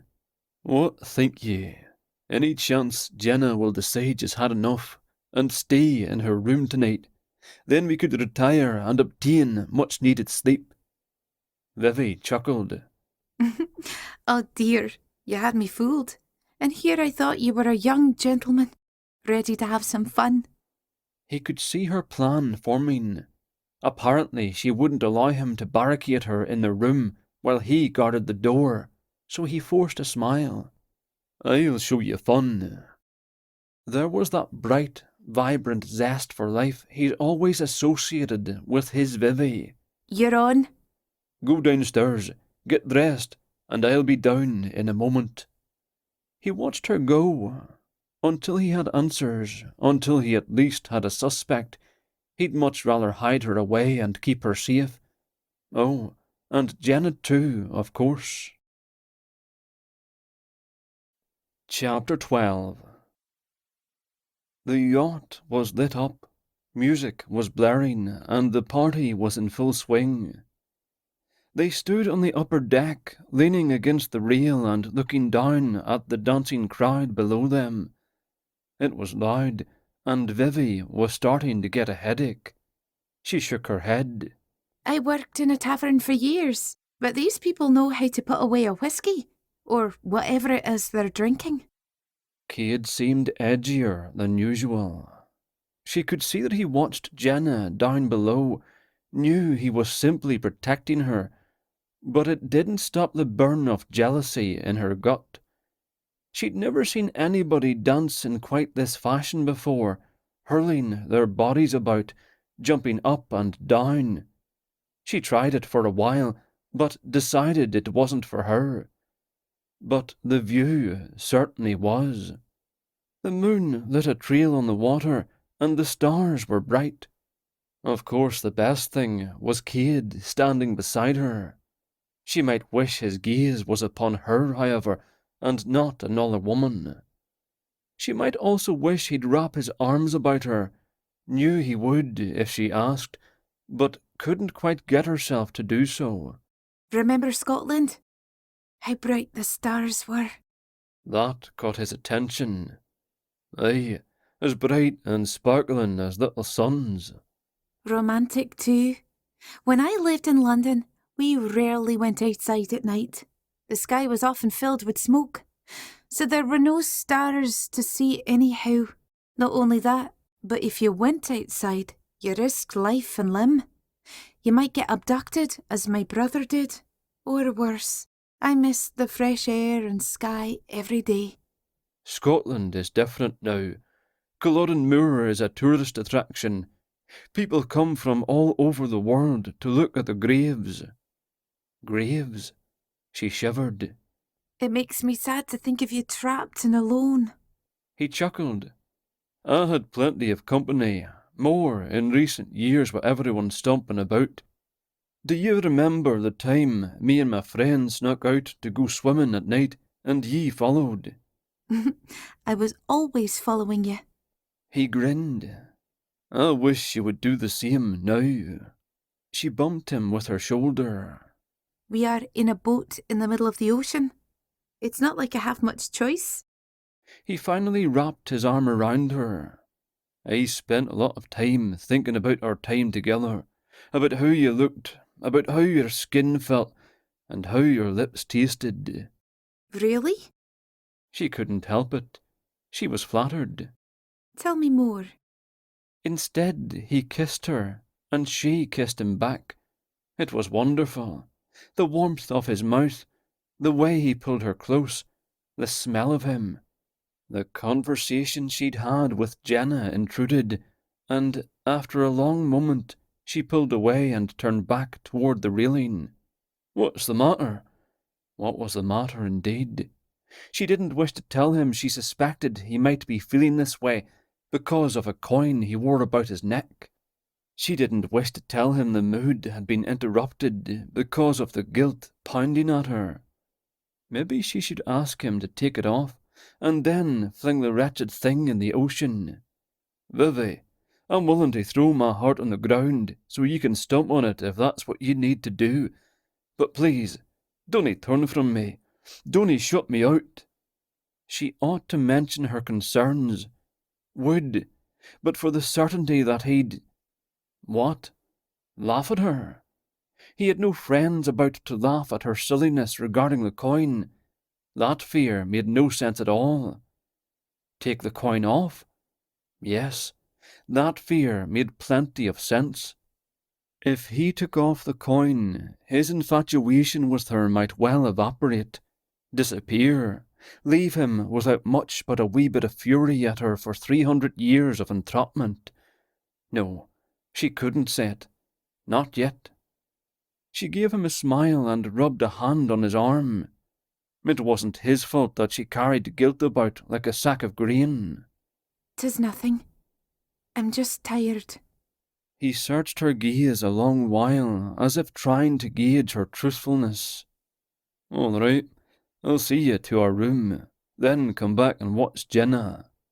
She nodded, and they headed back downstairs. After another quick kiss and searching gaze, he ushered her inside, and only left when he'd assured himself she was locked inside and would stay there. She shut the door and leaned against it, feeling guilty all over again. Was she protecting him, or was she simply protecting herself again? Once more upon the upper floor, Cade watched Jenna and those close to her. She was dancing, animated, and obviously having a good time. She was never too far from William, clinging and shadowing the man. If only Vivi would treat him in such a manner. He had to admit he was using Jenna as bait. He hoped something would happen tonight. The villain would expose himself as a murderer, and Cade could catch the man. Through it all, Vivi would remain safe and protected. Jenna too, of course. William glanced up and waved. Cade lifted a hand in return. William made his way through the crowd and climbed the stairs to join him. What are you doing up here all by yourself? Where's Vivi? She was tired, and so went to her room for a rest. Anything the matter? What are you thinking about up here? Cade didn't want to tell him Vivi had pulled back, as it was depressing his spirits. Oh, the usual things men think about, the mysteries of a woman's mind. William laughed. Well, don't stand here thinking about it too long. It's a mystery that will always remain unsolved. Cade laughed. The only thing you need to know about women is that most of the time the correct answer is, I'm sorry, dear. If you get down on your knees while you say it, it's bonus points. Did he need to apologize? Mayhap he'd done something without realizing it. Mayhap he should get down on his knees. Anyway, if things don't work out between the two of you... Cade smirked at him. Look, aye, if things don't work out betwixt the two of us, you could find yourself her sympathetic friend, and then I could kill ye, and then Vivi could inherit all your money, and then perhaps we could live happily, wanting nothing. William laughed and held up his hands. I give up. I won't approach her. I shouldn't go near her anyway. Vivi's the type you take home to mother. She's the marrying kind, so back off. She's mine. You can have Jenna if you want someone. William shook his head. No thanks. I know Jenna's type, and I'm single for a reason. And, by the way, I've been meaning to talk to you about that. You need to stop throwing me under the bus. What do you mean? Bros before hoes, brother. I don't ken ye. Speak plainly, aye?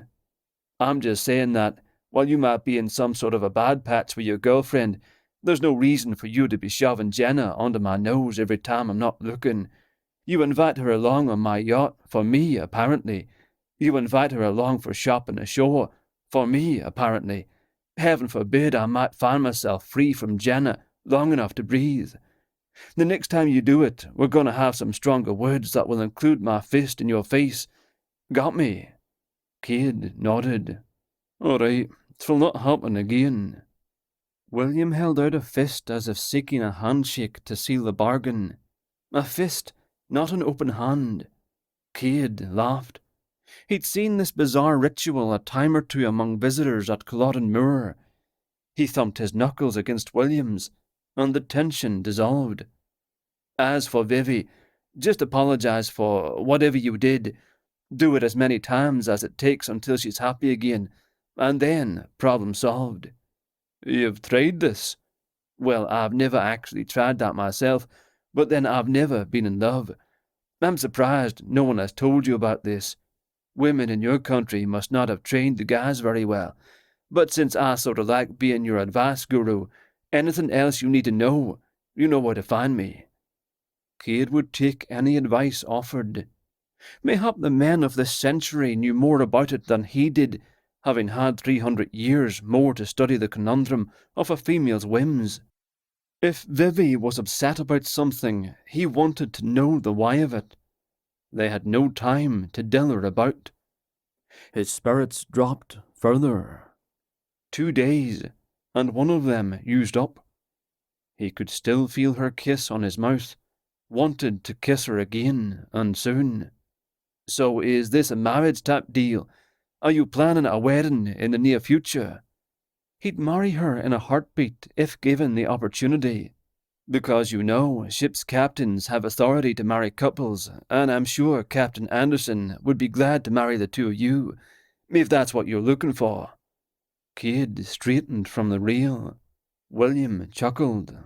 Yeah, I know. Now who's pushing, right? Forget I said anything. I'm sure the two of you will work it out nicely on your own. Cade's heart drummed a wild beat that picked up its pace. Marry her? Of course he wanted to wed her. He simply hadn't considered it, with the two of them coming back from the dead, and going who knew where, when all of it was said and done. He'd been thinking in terms of days. Do you wish to marry her? Oh no, this isn't good. Now I planted the thought in your head. I'll feel guilty about it every day you spend shackled. You need to give serious thought to commitments like that. Marriage is a tangled mess, bro. It's not a good idea to jump into anything. I've given it years of thought. Anyway, you said yourself, Vivi is a type to take home to mother. And me mother loved her. If she'll have me, I'd marry her right now, this minute. He considered rushing down to their stateroom, proposing, and dragging her in front of Captain Anderson that very moment. Aye, one day of blessed marriage before the end, and one night of wedded bliss, if he could persuade his lassie to say yes. After all, the captain of this yacht surely wasn't a proper Catholic priest now, was he? William shifted, leaned on the rail. Yeah, I'm regretting my impetuousness, bro. Bros before hoes and all that. I meant it, just so you know. Captain Anderson's so busy steering this fine yacht, he can't perform a marriage ceremony until we stop and drop anchor, and that'll be tomorrow, so you need to sleep on this. Cade turned his full attention on William. The string of fancy electric lights dancing on the man's pale hair like little bits of fairy dust. But his every thought was on Vivi and his own urgency to claim her, to wed her, and if he dared admit it, to bed her too. William coughed, as if nervous. You're scaring me, man. Cade admitted a rushed marriage probably wasn't his best idea. They still had tomorrow, right? But if they married, would they still be bound once they met their maker? To have his beloved Vivi for one perfect day, then never again in his miserable existence. Too painful to contemplate. Thus he would not. How oft had he heard his father say, marriage is forever.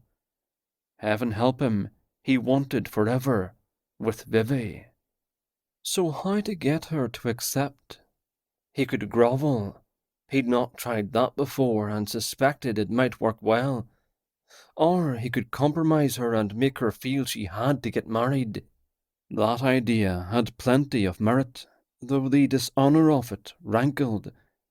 Or he could propose. Satisfaction rushed through him. William grunted. Now you're really scaring me. You look like a Highland warrior, ready to do battle, and you're staring at me with a fierce expression. I really didn't mean it, man. I was joking about all of it. Cade chuckled. He forced his unseeing gaze away from his host and out to the blackened sea. William crept backward. So we're okay, man? You're not going to whip a claymore out of your back pocket and run me through? Nay. One long stride and a big grin brought him before William, who returned Cade's smile with so much hesitancy. Cade was glad his new friend was born in this century. He'd have made a terrible Highland warrior. Cade laughed aloud. This time he offered his guru a fist bump. Tomorrow. They tapped fists, and to Cade it almost felt like a toast to the future. William shook out his fist as if Cade had put a bit too much vigour behind the wee tap. Tomorrow, what? Any way he could go about it, Cade would wed his girl on the morrow. Tell your captain there's to be a wedding tomorrow. Hours later, Vivi was lying in bed, still awake and feeling sorry for herself. She might as well, since she couldn't lie to herself. Everything Cade had said to her, the way he'd acted toward her, kissed her, it had all touched her heart, disarmed her fully. He loved her. The way he'd spilled his heart certainly seemed to suggest that he did. Did he truly? Or did he just believe that he did? The old Cade she had grown up with would never have said those words to her. He'd have been flattered by her attention, surely, but too proud, or maybe even too careful to return her sentiments.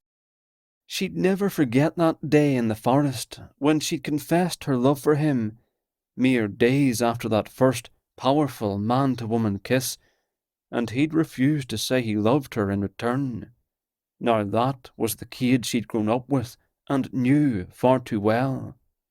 Of course, maybe he'd changed. He had a lot of years under his belt, nearly 300 more than her by all accounts, and she didn't doubt him when he said so. He'd had a lot of time to think, to ponder, to regret.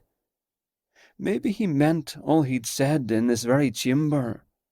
Without saying so precisely, he'd confessed loving her with a love so pure, so long-lasting it had spanned his ghostly experience nigh on to 3 full centuries. But she couldn't discount the nagging possibility that the magic of the gypsy coin influenced him out of his right mind. She rolled onto her side and kicked off the coverlets. The answer regarding the coin's magic was, probably. If it had the power to bind, why wouldn't it have the power to make him love her? I bind you to me. May you love me always and never have me. Cade had approached, stumbled. Surely that meant the curse she'd hurled in anger had struck true. Aye, the coin did indeed have the power to make him love her. She could just imagine his anger at her if she told him the truth. But why hadn't he figured it out for himself? Mayhap he had and just didn't care. Mayhap the coin was that powerful. She was going to have to tell him the truth. And what if she did, but beneath the power of the curse and the coin's meddlesome power, he didn't care? She must ensure he removed that coin from about his neck, because she did care. A lot. She needed to know, she deserved to know after loving him for so many years, and Cade deserved to know the truth of his feelings for her. No one should live their entire existence believing they truly loved another, only to learn a curse had brought on the strong emotion. Especially a man she loved with all her heart. He, above all, deserved freedom if that's what he indeed wanted. It would pain her anew, but there was nothing for it. As he'd worn the coin on its chain constantly since that fateful day, it wouldn't be easy finding a way to make him remove it. Aye, she'd been flattered he'd kept it over his heart since she'd cursed him, But now, the truth of his determination to keep it with him always scared her. When they died again, the coin couldn't go with his soul. How could it? All those years haunting Culloden Moor, he couldn't have had the coin about his neck. No doubt he'd had a ghostly semblance of it only. Once the coin, his shackle, was removed, the probability was that she'd look into his beloved eyes and find the gaze of a stranger, a man she didn't know, a man who had no feelings for her whatsoever, a man who'd craved and wished and longed for no reason but her treachery. Mayhap things would be different in heaven, if that was even where she was going after what she'd done to him. But maybe, just maybe, crossing the threshold into the great beyond, into heaven, would free him of the curse. Maybe none of this mattered. Mayhap all of this thinking would drive her crazy. She had one day remaining with him, 24 hours at most. 24 hours that could be spent selfishly enjoying his nearness, his kisses, his declarations of affection, and allow him to woo her, because the threat of him hating her, upon removing the cursed emblem, was so great it made her belly ache near as badly as her heart. A selfish woman would bask in his attention, and come what may, take the next day as her due. Such a woman would savour every passing second as her due, repayment for a broken heart of 5 long years past. She'd linger over meals, knowing they'd be her last. A selfish woman would take. Mayhap she should cease her prattle about proper behaviour for an unwed couple, and allow her beloved certain liberties. After all, don't the condemned deserve one final boon before they go to their deaths? In both previous deaths, she'd known nothing beyond life. She'd simply ceased to exist. According to Cade, she'd spent nearly 300 years in some bizarre limbo, knowing nothing, seeing nothing, remembering nothing. Perhaps when she died again in 24 hours, moved on, her soul separated once again from her body, she'd know nothing again. Maybe that was to be her punishment. She pondered the end for a long moment, the winding path through the argument somehow leading her back full circle to the place she'd once been. That gypsy coin had bound Cade to her just as she'd voiced. That coin had apparently worked strong magic indeed, for Cade had wanted her from the moment she'd fled. He'd said so himself. And given he'd longed for her for the span of 5 lifetimes or more, it was mere proof the magic was strong enough to ensnare him for eternity, at least on this earthly plane. A woman worthy of his love would provide him every opportunity to regain control of his heart. A woman worthy of Cade Drummond would set him free and allow him to choose her, or not. Heaven help her, but she wanted to be that woman, worthy of Cade's love. 'Twas all she'd ever wanted. That made her decision, then, didn't it? Removing the coin from Cade's person may not release him from the curse, but she had to try. Maybe taking the chain and coin far away from him, where it couldn't be warmed by the heat of his flesh, would weaken the magic enough a strong man could regain his own thoughts, his own intentions, his own desires. Cade was certainly strong enough to do so, but was she? To be the woman worthy of Cade Drummond, to be his equal, his match in every way, she would have to do it. She would see that coin removed from about his neck if she had to slip the chain over his head herself. With all these thoughts in her mind, she finally drifted off to sleep. Chapter 13. Vivi woke up the next morning to find Cade sound asleep in his separate bed. She got dressed in the casual clothing Karen had brought her the day before. She appreciated the floor-length dress. When Cade was still asleep, she wondered whether to wake him or not. He absolutely looked gorgeous, his dark hair rumpled, his long eyelashes resting against tanned cheekbones. She considered leaving, but they only had today, and he probably wanted to be woken up. She sat down on his mattress and smoothed his hair from his face.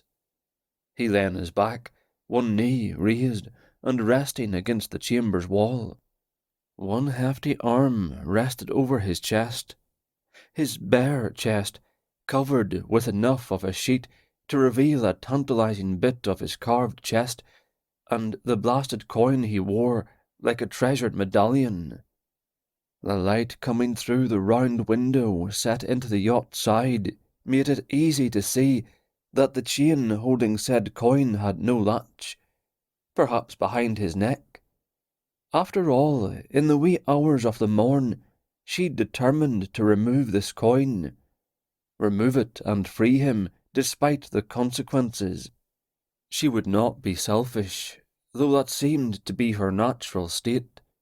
Only a selfish woman, she decided, would allow the man she loved to remain under a spell he didn't desire. A woman worthy of Cade Drummond's love would ensure he had the freedom to choose her of his own free will. She drew a deep breath to fortify herself and slipped her fingers between him and his pillow, searching for a catch on the chain. He continued to breathe softly, in and out, in and out. The Cade she'd known as a youth had slept like the dead. Mayhap she'd succeed in her quest. She pressed onward, pushing her fingers deeper beneath his neck, creeping along the metal links, one feeling every bit like the last. Just as she'd begun to believe the chain had no fastener, and the only way to remove it was to bring it over his head in one fell swoop, his eyes opened and settled instantly on hers. She flinched, embarrassed at being caught. But his smile broadened in anything but embarrassment as he reached for her, bringing her down on top of him for a good morning kiss. She didn't mind in the least, for what a kiss it was. She finally pulled back and smiled at him. What was that for? I couldn't help myself. Her belly filled with tingles, warm and insistent. She still felt the rasp of his whiskers against the tender flesh of her lips. Just one more kiss before she asked him to remove the medallion, just so she could see it more closely. Would that yield favourable results? I've made you speechless then, my Vivian.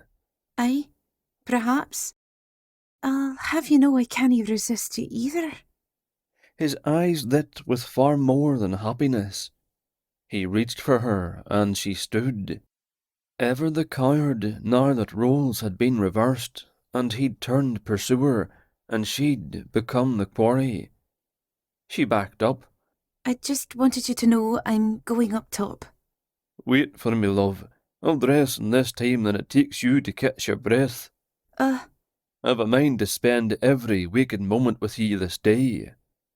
How could she complain? She fought her smile, reminding herself she had a quest of her own, and it involved one specific coin and its separation from its owner. Though, was it so selfish to wait to remove the coin until after she'd had a few more stolen hours of pleasure and enjoyment in his company? She just knew he'd never look at her the same way once the curse was lifted. Selfishness shoved aside any determination to be noble. She wanted this man, wanted him for so long, and nothing could change that. Very good, love. He rolled to his feet in one smooth movement, reminding her of that fateful day when he'd rolled from beneath the bush and gained his feet like a true soldier, only to be cursed by a devilish gypsy coin. He brought the bedsheet with him, fisted in one hand about his waist, as if he wore naught or quite little beneath. Her traitorous eyes refused to divert their attention elsewhere like a lady, like an honourable maiden worthy of Cade Drummond. He laughed. "Sit," he commanded. Her knees betrayed her, and her bottom landed on the bed, still warm from his slumber. He grabbed a handful of clothing from a drawer and ducked into the little bathroom. She heard water running. The toilet contraption made its growling noise, the quick whisk of fabric. She put a hand to her still-pounding heart. She loved him. After all these years, she loved him still. Thoughts of being able to wake up beside him every day to see him smile at her the way he had done, to have him pull her into his arms for a kiss. The way she felt was never going to stop, no matter what century. They had this one last day together. Even if his feelings were real, she was determined to enjoy the romance of it.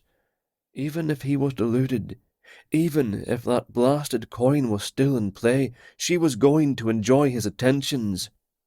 He emerged what seemed mere seconds later, dressed in pale dun short pants and a shirt of blue, and offered his hand. "I am at your service, milady." He offered his arm like she'd wished he'd done so often when they were younger, and she placed her fingers upon it, savouring the skin-to-skin touch. Too soon they'd entered the galley for breakfast, and already a crowd of people filled the space. She sat down next to Jenna. Good morning. Cade grabbed the empty seat directly across from Vivi and offered her a smile that weakened her determination to separate him from the cause of his love for her. Maybe she should leave the coin be. Jenna was pouring drinks for several gathered at their table. Orange juice, Vivi? The mean girl must have enjoyed herself last night and slept rather well, for she sounded quite hospitable this morning. Vivi nodded. Aye. The beverage looked to be made of fruit, and the hint of fragrance when poured made her mouth water. Aye, she'd try it. Good morning. Jenna set a tall glass of juice in front of Cade, and the one she'd offered Vivi at the top of her place setting. Cade's gaze said he'd devour her, cover her in kisses, squirrel her away in the privacy of their room. Vivi raised the bright orange glass, the smooth vessel chilled against her trembling fingers. The fruity tang smelled delicious. She sipped, found the unfamiliar juice a burst of tart and sweet, far more pleasant than she'd imagined. She pulled in a mouthful, held it, allowed the rich flavour to explode on her tongue. She closed her eyes and swallowed. So delicious. And they had so very few hours left to enjoy the pleasures of life. That dampened her mood like a candle doused with a tankard of ale. 2 more gulps of the tasty juice, and she found herself unable to meet Cade's eye. Turmoil churned within. Right after breakfast, right after, no matter what, she'd get that coin from about his neck. As others brought their meals back from a buffet against the wall, Vivi realised they were to serve themselves. At last she met Cade's eye, and in the silent way lovers communicate, he raised a brow, asking, "Shall we, milady?" She really didn't want to compromise this day's happiness by removing his cursed necklace. Maybe wait until supper tonight, squeeze in a few more hours like this. No, immediately after breakfast she'd get him alone and... Her throat closed up. Not because of Cade's nearness, not out of love for her man. Her throat tightened further and her stomach turned into a hard knot. She reached a hand up to clasp her throat, realised she couldn't breathe, and looked at Cade in panic. Cade was on his feet in a heartbeat, his chair crashing to the floor at his back. He hurdled the table, taking the most direct route to get her. He grasped her by the shoulders, shook her, pounded her on the back. William, Karen, other men. One of the fellows pushed the others aside. "I know the Heimlich manoeuvre." He hugged her from behind, his joined fists shoving mercilessly at the hollow beneath her ribs. She tried to pry his hands free, couldn't.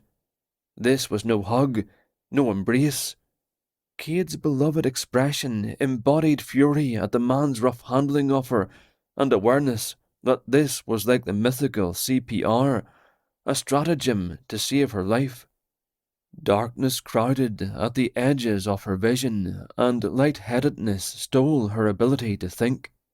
Foam had filled her mouth, frothing, bubbling over her lips. Cade swept a fingertip over Vivi's tingling lips, held the foam to his nose, and distress fed her terror when he declared, "She's been poisoned." Vivi's vision tunneled further. Her body jolted by repeated slams by the man and his Heimlich whatever. William shoved the would-be saviour away. "Poison, you fool! She didn't choke!" Then Vivi was in Cade's arms. She hadn't the strength to remain on her feet, but with him she didn't need to. He'd cradled her close, lowered himself to the floor, his expression one of heartbroken horror. "Vivi, my beloved Vivi, I can't lose you, not again. You're supposed to wed me today." Wed? Had Cade Drummond mentioned marriage? She fought to remain conscious, to hold his gaze as long as possible. So much for later. All she had was this final moment, and she felt it slip through her limp fingers. Once more her soul yanked free from her body, and she died again. His world shuddered as panic crawled over Cade's scalp. He couldn't breathe. Dread thickened the air, and helpless rage over the betrayal rocked him. He didn't seem able to move as he watched William performing CPR on Vivi once again, this time with something called a mask between his mouth and Vivi's poisoned lips. Cade wanted to rip the other man away from her, but didn't know how to execute the life-saving technique himself. He was vaguely aware that several of the others made sure no one touched any of the food. Too late. Too late. Not even in the harrowing hours on the Culloden battlefield had he prayed with such fervour. Every prayer he knew raced through his mind, pleading with God to spare her, poison or no. He rubbed his hand over his face. She was going to be all right. She survived the drowning. William had been able to save her once, and he'd do it again. He had to do it again. Then Cade would learn CPR, and he would be Vivi's saviour each and every time she needed rescuing. But first she must live. The doctor came running into the room with a bag and knelt beside William. That was good. Having the doctor there was good. Vivi would be all right. He had to believe she'd be okay. Cade couldn't live without her, wouldn't, so that's just the way it had to be. As he tried to catch his breath, he willed her to breathe. How did this poison kill so quickly? How long did it take CPR to chase the poison from her body? On his knees at Vivi's feet, he watched every move the two men made to help her, noted how pale her face was against her vibrant red hair, and his hands clenched in impotent rage. Aye, for sure and certain he should have wed her last night. William's mouth was upon hers again, and Cade didn't care so long as William helped her, brought her back to him. "Come now, Vivi." He barely realised he spoke aloud. "Come now, fight. Fight the way you always do. Dinna give up. You never give up. You never once give up on me. I'll not give up on you either. Come now, Vivi." Minutes crawled past. The routine continued. The effort went on far longer than it had on the back of the boat when she'd nearly drowned. At last the doctor placed his hand on William's arm. "It's no use. She's gone." Cade staggered. "Nay, you canna stop. You must keep going. You must keep trying. You don't know her like I do. She's a fighter. You canna give up." "I'm sorry." The doctor inhaled, then blew out a slow breath. He looked sympathetic, but also resolute. "She's gone." Cade threw back his head and wailed like a banshee. He'd not expected this. They'd saved her the last time. He'd thought they could do it again. He scooped her precious body into his arms, held her tight to his chest, and buried his head in her hair. He sobbed. What could he do? He had to do something. What could he do? He threw his head back and screamed, "Sorry, I beseech ye, you cannot have sent us here for this. Please, I beg ye, take me instead, if that's what you need. I'll freely trade my life for hers." Vivi suddenly gasped and sucked air into her body as she jerked taut. She wasn't the only one. Cade gasped as well, as did those around him. "Vivi!" Cade loosened his hold to help her sit, to run hands over her body. "Vivi, are you all right, lass? Speak to me." She raised confused eyes to his, and relief, such as he'd never known, swept through him. "Talk to me, love. Are you all right?" What happened? She looked around at the faces peering down at her. The doctor knelt again, his face shocked. She was dead. He scrambled forward to place one of his medical devices about her body. We continued CPR for far longer than reasonable. She was dead. I was dead? Vivi looked afraid. "You were poisoned, lass." The doctor still looked confused as he shook his head. "No one can shake poison off like that. I've never heard of or seen anything like this before." Cade suddenly remembered the knife, and how, though buried to the hilt in his belly, hadn't left a mark. He remembered Vivi drowning, and how she came back to him, and now she'd come back this time as well. Perhaps they could not be harmed. "What did you eat?" the doctor demanded. Nothing. I just drank some of the juice. "Jenna poured the juice," Cade said decisively. He searched for her in the crowd, and his gaze landed on Jenna's shocked face. She put a hand to her chest. Yes, I poured the juice, but I didn't make it, and I certainly didn't poison anyone. Cade didn't believe her. He was supposed to be watching Jenna and keeping her safe, so he hated to think it. But he was starting to suspect sweet, shy Jenna. She was the one who poured the drink. She was one of the scuba divers when Vivi drowned. She could have pulled Vivi under. Jenna had been attacked twice, but never harmed. Oh no, the harm had always come to him and to his beloved Vivi. There was something off about Jenna this entire time. She didn't smile when others did. She chased after a man who had no interest in her, and it didn't deter her in the least. He wasn't ready to accuse her. He'd no proof as yet, but he was going to do all he could to keep Vivi safe. He'd not let her out of his sight, not anywhere near the other woman. From this moment on, he was done wasting a second of his life on Jenna's safety. Let Sonny say he'd failed at his task. Vivi was all important. After a multitude of congratulations, genuine relief, and a check by the flummoxed doctor, most had departed to let Cade tend to Vivi.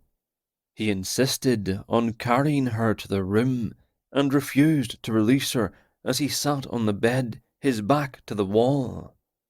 Vivi was actually feeling all right, though, just as she had yesterday after she'd drowned. She shuddered. Who would want to do such a thing? Who would try to kill another human being? Cade. She clung to him. His arms tightened around her, making her feel incredibly safe. Aye. Sitting here, safe within his arms, she realized how much he meant to her. The way he held her so close against the warmth of his chest, it brought back a rush of emotion and reminded her of the strength and depth of feeling she'd felt for him in her youth. A combination of hope, breathlessness, and pure, unadulterated love. She felt cherished, and the bitterness she'd nurtured as she'd waited for him to come through the tavern door fell away. Here they were, together, perhaps for scant hours more. He was loving, patient, and anxious. Protective. All the things she'd wanted all those years ago and more. A sob rose in her throat. She did want him. Only him. She might not be sure his feelings for her were real, but knew that hers were. Of that she had no doubt. Vivi. He gazed down at her in concern. Tears rose, and his hold tightened when he saw them. Are you hurting, love? Can I make you more comfortable? He glanced around as if looking for something. Would you like to lie down? She lifted a hand, caressed his cheek, and did the one thing she'd swore she'd never do. She told him again. Oh, Cade, I love you so much. I always have, and I suspect I always will. Chapter 14. Cade froze, unable to believe Vivi's confession. The words he'd yearned to hear again for so long. Vivi. He drew in a breath. Vivi, you mean so much to me. You always have. He kissed the top of her head, breathing in her fragrance. She clung to him, and he felt 10 feet tall, strong and invincible. She loved him. He swallowed hard against the emotion swamping him, cradling her close, like the most precious and fragile of possessions. He relaxed his hold so he could look at her. Say it again, love. She took a shuddering breath, and he felt it to his toes as he waited. I love you. I always have, and always will.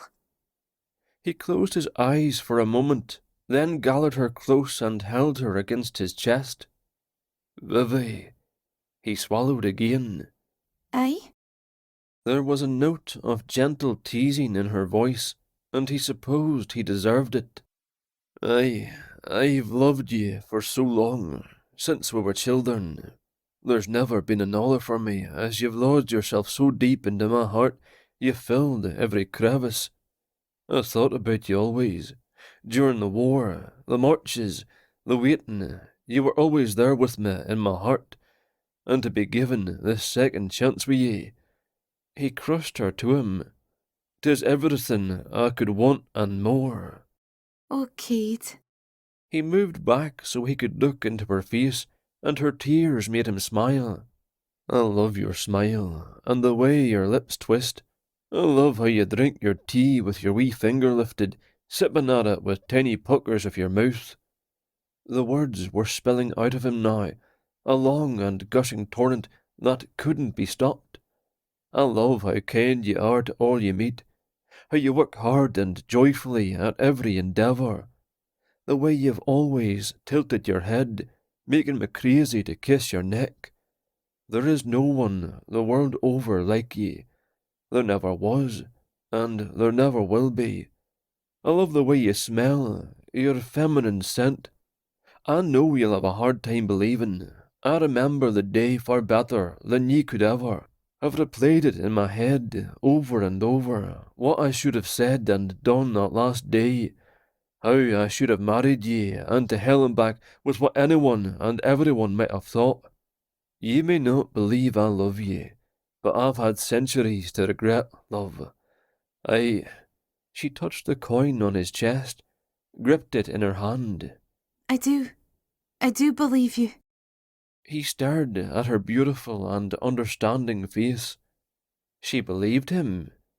He'd had this conversation with himself oft throughout the years, and while sometimes he could see her repeating her vows of love, he'd never quite believed she would, and tears filled his vision. But how? I love you, Cade, with all of my heart. I'm willing to let go of past hurts if it means I'm to have you. If we've but a few hours left to us, I'll not waste them and regret it again. Truly, lass, if 'tis within my power, I will never leave you again. He pulled her hand to his mouth and pressed his lips to her palm. I swear it, will you marry me? As I lay dying at Culloden Moor, I had thoughts that if I'd made you my wife, you'd be mine forever. What God has bound together on earth will be bound in heaven. Will you have me?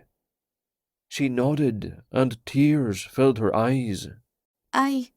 I'll have you, and try and stop it. He pulled her close, and as she clung to him, something that had broken long ago was pieced back together again. He'd not squander it twice. Wanting an introduction to the captain, they went looking for William. They searched the main deck and then the upper, and had just about given up when they finally spotted him talking to Jenna on the enclosed side of the deck. No wonder they hadn't been able to find him. Cade didn't want Vivi anywhere near Jenna. Why dunna you wait on the main deck, and I'll fetch William. What's wrong with talking to him there? He didn't want to tell Vivi about his suspicions yet. We'll be there in a minute. She crossed her arms. Look, I don't know what you're trying to hide from me, but I'm not going anywhere. For once in your life, can you just listen to me? Nay. Cade didn't want his friend alone with Jenna either, not until he'd had a chance to talk to William. It wasn't like he thought Jenna would attack Vivi, not with both he and William watching closely. All right, come along. I will, thank you. They headed down the stairs and walked around to the side of the yacht. William and Jenna were behind a half wall used for privacy. They could hear them talking before they rounded the corner, so they stopped. Should they wait until William was free? The two seemed to be talking intently, and Cade wasn't sure he should disturb them. Still, with the suspicions he had about Jenna, did he want to leave his friend alone? As he was deciding, he heard Jenna. William, I think we could really be good together. Jenna's voice was light and flirtatious. And I think I'd better go check on today's lunch. We've got some fresh salmon, and I want to make sure the chef plans to cook it up for lunch. The fresher the better, right? William, you didn't answer my question. There was a sharp edge to Jenna's voice. William chuckled. Was there a question in there? All I'm saying, if you haven't noticed, is I'm slightly crazy about you. I just want to get to know you better. Is there a crime in that? William chuckled again, but it sounded distinctly uncomfortable. Cade was torn between leaving them to it and coming to his friend's rescue. Vivi raised her eyebrows and tilted her head, indicating they should move away. Look, Jenna, I'm not usually this blunt, but the situation seems to require it. I'm sorry, but I'm not interested in you. It turns out I like sweet Highland lasses. In fact, I think it would be better for both of us if I let you off at the next port today. William liked Highland lasses, did he? Cade's temper spiked, and he planted his feet. He'd thought they'd had an understanding. If William was hoping for an opportunity with Vivi, he and his friend needed to have another talk. Perhaps his fist would find purchase on William's jaw. You can't mean that. You can't possibly be attracted to Vivi over me. Jenna's voice was pure venom. If possible, Cade liked Jenna even less than before. Okay, we're done here. One of the deck chairs creaked as someone stood. Sorry, Jenna. No hard feelings, all right? I hope you've had a good time, but pack your bags. This cruise is over for you. Cade was relieved to hear it. Wait, What? you can't possibly drop me off at the next port. Someone on shore is trying to kill me. When I drop you off, I'll have some of the men escort you straight to the police station. Don't you know what I want to know? The venom was back. What's that? I want to know why I can't be the center of a man's world. You're not the only one who looks at Vivi like a slavering dog. What has she got that I don't? You and Cade both want her? Well, I think I'll do Cade a favor and make sure he gets her. What? Are you kidding me? What are you... William let out a strangled shout. Cade rounded the corner just in time to see William at the rail with a knife sticking out of his back. With a brutal shove, Jenna pushed him overboard. It hit Vivi in an instant, even as it was too late. They'd gotten it all wrong. It wasn't Jenna they were supposed to be saving, it was William. William splashed in the water below, even as Cade sprinted toward him, gripped the rail with his left hand, and swung himself over into the water. Moments later, there was another splash. Jenna looked furious as she lifted a gun and pointed it into the water below. It looked far different from the firearms Vivi had seen in the past, but she recognized it for what it was. She rushed toward Jenna, even as the gun fired once at the men below. And then Vivi was upon her. Oh no, you don't, you witch! She scrambled for the gun, reaching, scratching, but Jenna twisted away, and it fell from her grasp and bounced along the deck. With a growl of rage, Jenna stalked toward Vivi in fury. I'll kill you, you meddlesome wench! Vivi ran backward a few steps and shouted, Stop the boat! Men overboard! She saw a startled, bikini-clad woman gape for a moment, then turn around and run. Shut up! Jenna slammed into her body, knocking her to the ground. Just shut up! You're ruining everything! You've spoiled everything you've touched from the beginning. Vivi got her legs underneath her and shoved the woman off. She scrambled to her feet, yanked her skirt down, and ran to look over the rail. Cade was reaching for the round, floating white and orange life preserver she'd seen previously strapped to the lower deck railing. It trailed from a rope which Cade grabbed with one hand and held William with the other.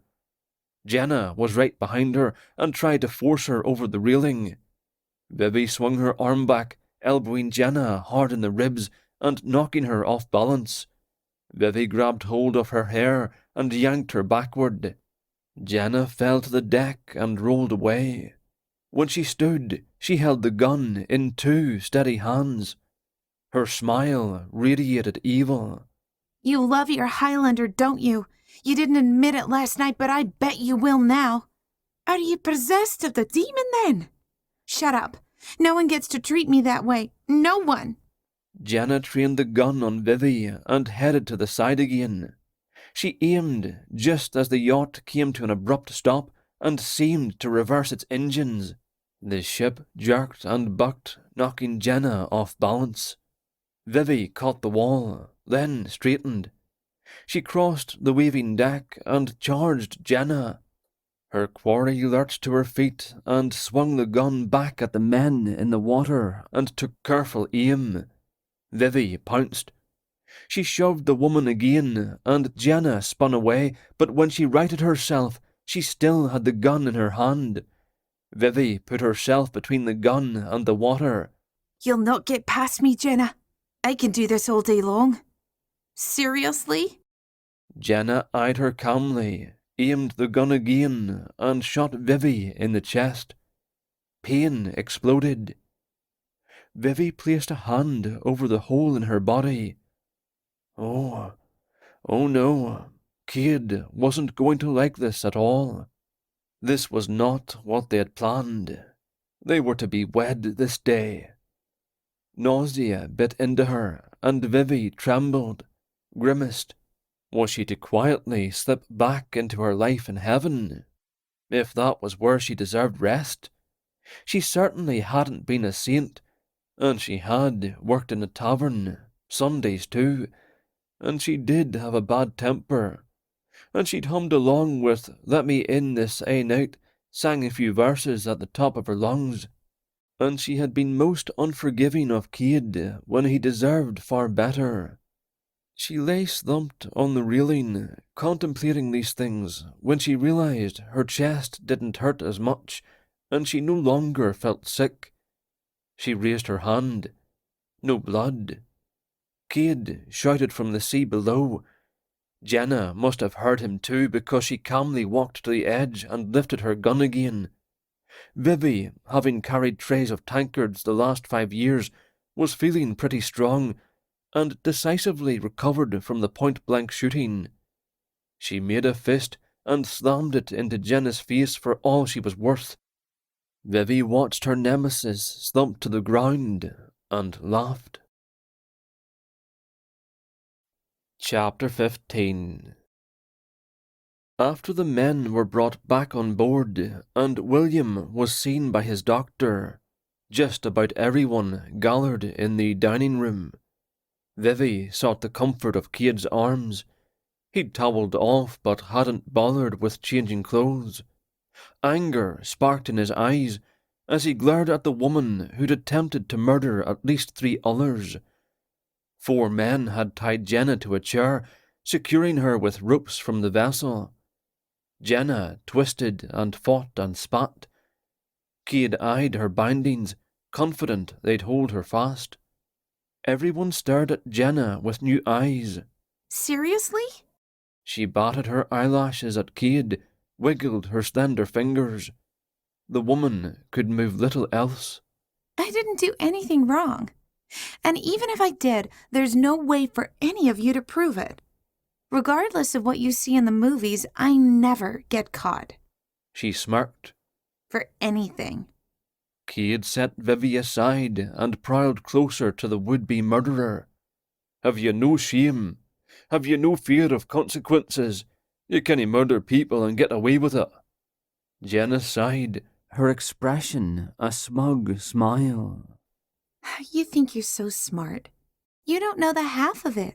You don't know what I'm capable of. But believe me when I say I will make all of you pay for this. She looked around the crowded dining room. All of you. A murmur of unease floated through the dining room. The injustice of it had Vivi joining Cade's side. She rather enjoyed staring down at the bound woman. You tried to kill us. Me, thrice. You will answer for your vicious crimes. Don't you dare pass judgment. She looked at Vivi speculatively. I shot you in the chest, point blank. Vivi shrugged. I am perfectly hale, thank you very much. No injuries here. Jenna's lips drew back, putting Vivi in mind of a feral animal. What is wrong with you people? You never die.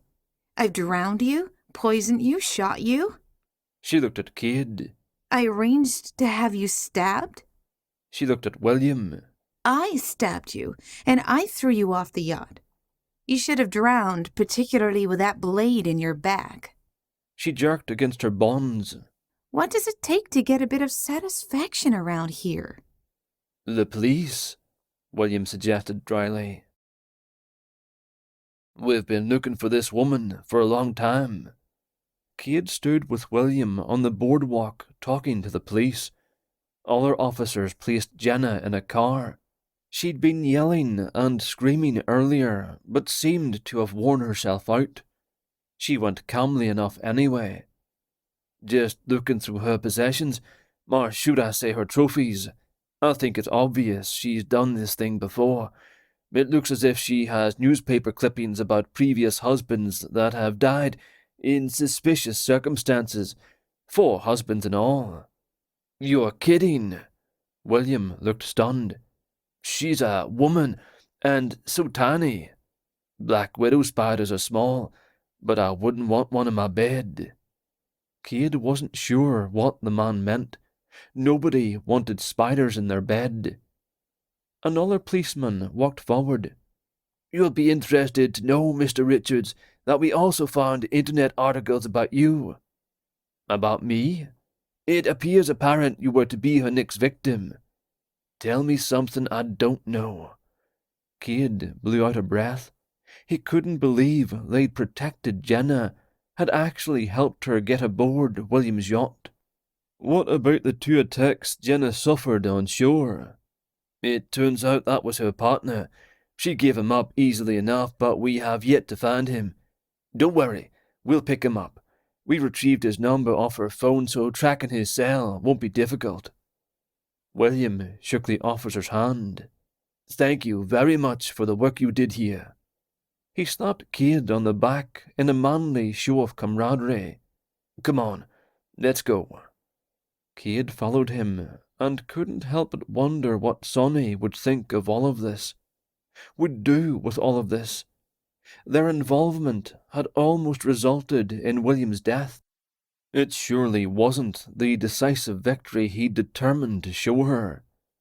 "I wish we could have seen Vivi give Jenna that knockout punch." Cade chuckled. "Me too. That's my lassie." William lifted his hands in surrender. All right. Stop reminding me." Cade had a sudden and intense desire to find Vivi. Nothing that had happened today changed the fact he wanted to wed her.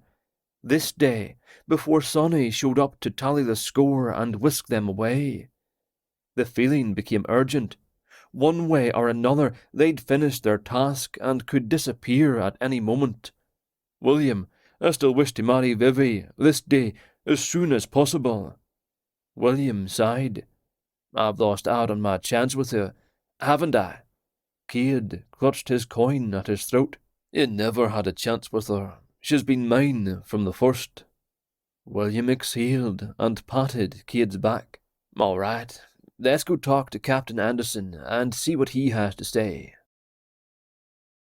Vivi was on the yacht waiting for Cade and watched him board with William. Cade! He looked up at her, relief in his face. He hurried up the stairs. What happened? "'Tis all taken care of. Jenna will be put away in jail for a long time." A woman in jail? They rarely last long in such places. "She's a murderess. She's killed all her men, all her husbands. William was to be her next. A good thing you caught his eye, yes?" And if not for us, she'd not have been on the ship. She grabbed his arm. Cade, did we do our duty or no? Cade waved his hand. "That's not what's important here. What is important is that we don't know how long until Sonny arrives for us. We may not have much time, and I'm wanting to bind you to me once and for all." Confusion rolled through her. What are you trying to say? Cade sank to his knees. "Vivi, you've held my heart since you were but a wee lass. I gave it to you long ago. Will you marry me, lass? Now, today?" Fear bloomed within Vivi. The stupid curse floated through her mind, taunting her anew. Could she ignore the fact and marry him anyway, or did she admit her part in turning his head? She looked at the coin hanging around his neck. She just knew he'd not be here with her now if not for the curse she'd placed upon him. He'd have died young and gone to heaven. She might have lived a long life, married elsewhere and had a family. No, she didn't want that alternative possibility. But she'd been so young when she'd inadvertently harmed him, so in love, and completely unable to ken the powers she'd meddled with. She looked down into his earnest face. She'd wronged him, but would it wrong him again to deny him, or was she rationalizing because she wanted him to be hers, had always wished it so? They would die again this day. Did she really want him to die in disappointment? He squeezed her hands. "We were good together, remember? On this grand adventure, I'd wish none other at my side. Be with me forever, Vivi. Marry me properly. If you do, I'll know we'll be together forever. I'll not wish to be separated from you again. Not in this lifetime, and not in another. He pulled out the coin. I bind you to me. May you love me always, and ever have me. The words slightly changed that she'd spoken to him so many years ago. Lifetimes for him. He kissed her hand. Vivi. William came up on deck and saw Cade kneeling. So, what's it to be? Did she say yes? Cade squeezed her hands. Vivi took a breath. Aye, Cade. If you're sure you want me, then aye. Forgive me, lassie, if I crave a more fervent yes. Tears welled in her eyes. Love for him overflowed. She shoved her doubts and grief and regret aside. Yes. Cade stood, lifted her in his arms, and twirled her around before kissing her. William smiled. Did you hear that, everyone? The girl said aye. We're gonna have a wedding today. And fast, Cade inserted. As Cade slowly lowered her to the deck, William assigned tasks, and they were both swept away with the tide of excited helpers. Had she done the right thing? Chapter 16.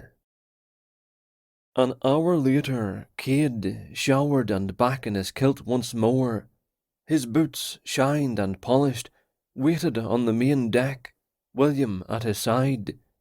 Chairs had been set out, decorations set up. Everyone sat dressed in the best the closet could offer. The smells coming from the galley drifted over the crowd, divine. It was unbelievable how quickly this was all put together when everyone pitched in to help. He might have wished for a church and a priest, but this needed to be carried out fast. William had worried about the proper legal paperwork, but resigned himself to the fact Cade only cared about marrying Vivi. He'd cut the bottom of his plaid to handfast with her. Both he and Vivi considered it binding. Paperwork and a priest could come later. After he'd assured himself Cade understood, he let it go. Now Cade waited impatiently for his long overdue bride to appear. He looked about, half expecting Sonny to show up and whisk them away. He glanced to the upper deck as if to see her hanging from a railing. Music started, everyone stood, and Cade turned. Dressed in a slim, white gown, Vivi walked toward him. She was stunning. Her hair twisted up in that way only women knew how to do. Her face brightened by face paint, her eyes shining. She looked delectable. She looked happy. He scanned the crowd to see Sonny sitting among the guests. He did a double take, sure his eyes played tricks on him. It was the wee witch, Sonny. His mouth dropped as he looked from her to Vivi, and his heart started to thunder. Had Sonny come to take them away, to separate him from Vivi once more? Vivi captured his gaze once more as she walked, unknowing, past the witch. And then Vivi was beside him. Was the witch to stop the proceedings? As he turned to face Captain Anderson, he felt as if there were 1,000 eyes at his back. Sonny did not. The captain started the wedding. "Hurry, mon, I beg you to hurry," Cade said under his breath. Vivi shot him a startled, questioning look. He returned what he hoped was a comforting smile. William chuckled. The captain continued on at a noticeably faster pace. Sudden hope suffused him. As long as they were wed under proper authority, they'd be able to stay together after the witch took them. He had to believe that. What God had bound on earth would be bound in heaven. He was counting on it. If Sonny didn't stop the wedding, and it seemed she wouldn't, He would savour the long-awaited moment he finally made Vivi Campbell his bride. Amid all the congratulations, a beautiful young woman came forward and beamed at them. My goodness, that was just beautiful. I love your dress, and your hair is gorgeous. Thank you. Vivi didn't recognise the girl. Where did you come from? I don't think we've met before. Cade was gripping her hand tight. This is Sonny, Sonsoray, the witch I told you about. Vivi's mouth fell open. The witch was nothing like Vivi had expected. When Cade had said witch, she'd imagined, well, a witch. An older woman, more jaded, far from beautiful, sporting a wart or three upon her nose. But this girl was young, sweet-faced and bubbly, very like some of the young girls that worked in the tavern. Vivi clung to Cade's hand as fear speared through her. Was the witch to take them now? Could she separate them now they were married? Would she? Still smiling, the girl bounced up on the toes of her boots, then back down again. Well, what have the two of you decided to do? Vivi had no idea what the girl was talking about, so she looked to Cade for an answer. Sonny, what you asking us, lass? Sonny rolled her eyes like the young girl she was. Are you to stay together? What are your plans? Wearily, Cade stared down at the tiny witch, and he looked just as confused as Vivi was. He wrapped an arm around Vivi. I'm far more interested in my wife than the prince. I'm a married man now. You witnessed it yourself. So if it's all the same to ye, the two of us plan to stay together in the hereafter. He looked nervous, but he straightened and said decisively, We are going to have to insist upon it. It was Sonny's turn to look confused. You want to move on to the hereafter? You don't want to stay and have a family and live out your lives? They both stared at her. Cade cleared his throat. Can we? Sonny nodded. Aye, you'd have to give up your chance at the prince. If you choose to stay, that deal is off the table. Cade gripped her tight. We'll stay. Vivi gulped in a breath, dizzy from the speed of it all. Wait. Both of them turned to look at her.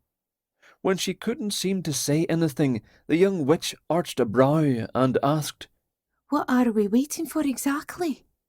Guilt slid through her. Cade was acting under a false assumption. He'd said he'd fallen in love with her, that when he'd been a soldier dying, his last thoughts had been of her, but she'd bewitched him to feel that way, hadn't she? Cursed him. She considered letting things lie as they were. She'd have Cade at her side. He'd be happy with her. Mayhap if he didn't ken what she'd done to him, if she didn't say anything, they could be happy, couldn't they? And then what?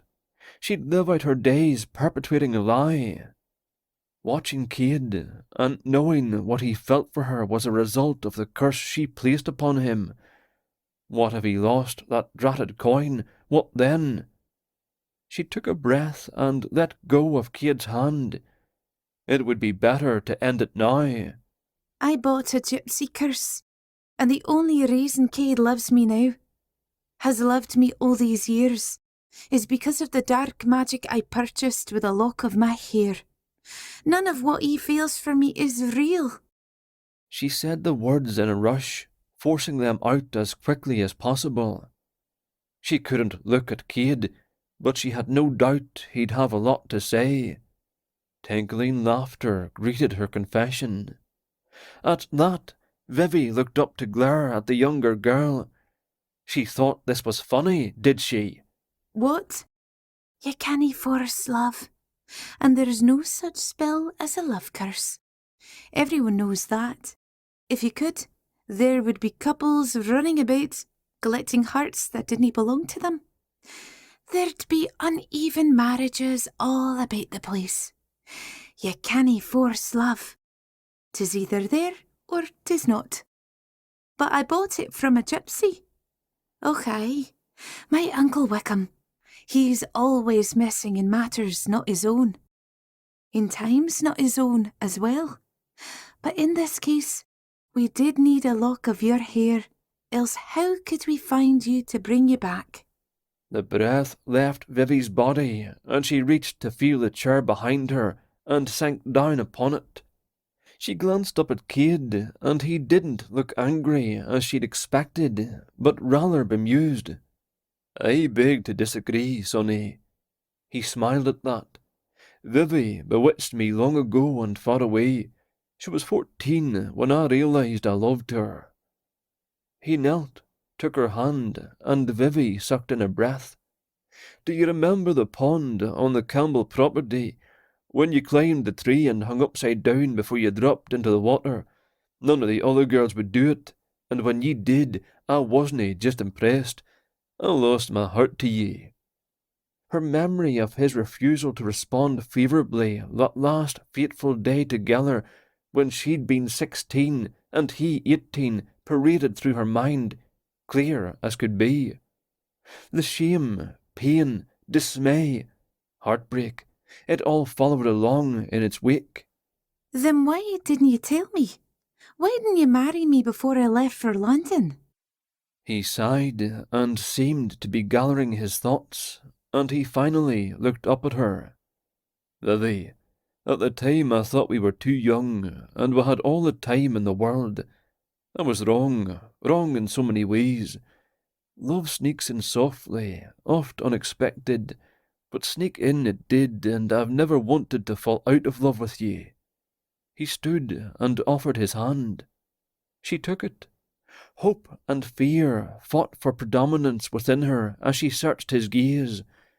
After everything they'd been through, after the years she'd waited for him, that he'd waited for her, was a resolution truly going to be this easy?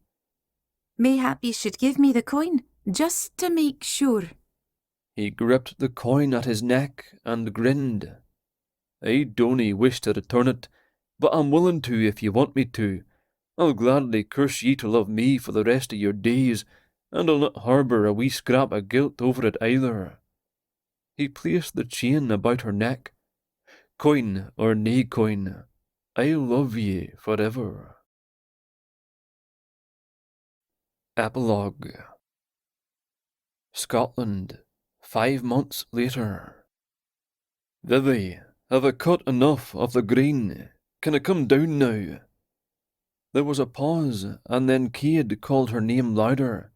"Vivi, where'd you go, lass?" Smiling, Vivi pushed back a little further into her hiding place on the other side of the tree. After Cade had climbed the ladder to cut the evergreen she'd planted to use for wreaths and mistletoe, she'd slipped away. "Vivi!" She put her mitten-covered hand over her mouth as she tried not to laugh. For the last 5 months they'd lived on William Richard's Scottish property, and it had been the best of her life. William had generously made them caretakers of his property and paid them a generous salary. He claimed he visited about twice a year, but in the 5 months they'd lived there, they'd yet to see him. But apparently he was planning a huge Christmas party for family and friends, and they were still preparing the big house for the event in Scotland. They were both excited to see him. She'd had help from some of the ladies from the local parish, who'd been delighted to volunteer and see the inside of the manor house. After they'd joined the church and been blessed by the local priest, they'd made fast and true friends with many of the locals. Vivi loved their lives here. As for themselves, they lived in the caretaker's cottage, and she adored the modern conveniences. Cade had stopped calling her name, but she could hear him looking for her and pressed herself back against the tree, causing a twig to break. "Aha!" She screamed in delight. You take me away from my studies, bring me out here to slave for ye, and then disappear. I'll have to insist ye pay a price for your insolence." What sort of price? He grinned as he reached for her. She grew breathless as he pulled her into his arms and lowered his head for a kiss. His lips, warm and soft against her own, had her melting into him and clinging. He lifted his head and smiled with satisfaction at whatever he saw there. "Ye can hide, but I'll always find ye. There's nowhere you can go that I won't follow." She sighed and lifted her hand. You make me crazy, you know. When you say such things, you melt my heart, Cade Drummond. He held her close and chuckled. "I still have a hard time, ye ken, believing that I have a future, a second chance at love and life." She did too.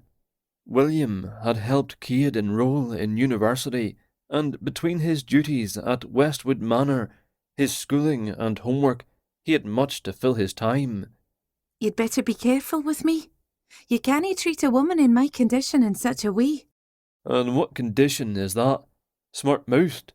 Nay, expecting. "Expecting what?"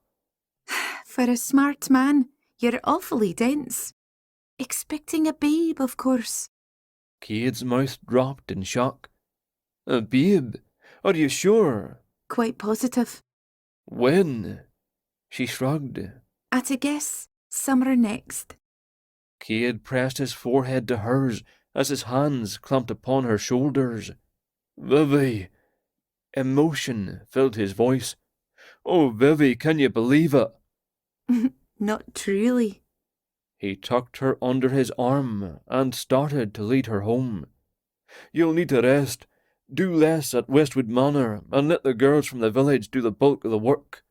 She dug in her heels. Wait, the greenery. I need it for the wreath. "I'll come back for it." She chuckled. You're going to be a tyrant, aren't you? Aye. She loved this man. Even at 16, she'd known he was the best thing that had ever happened to her. They'd both missed their families, but knew they'd see them again some day. In the meanwhile, they were creating a new one. She had everything she wanted right here with him in the hallowed green of Scotland. This has been Cade, The Ghosts of Culloden Moor, Book 17, written by Diane Darcy.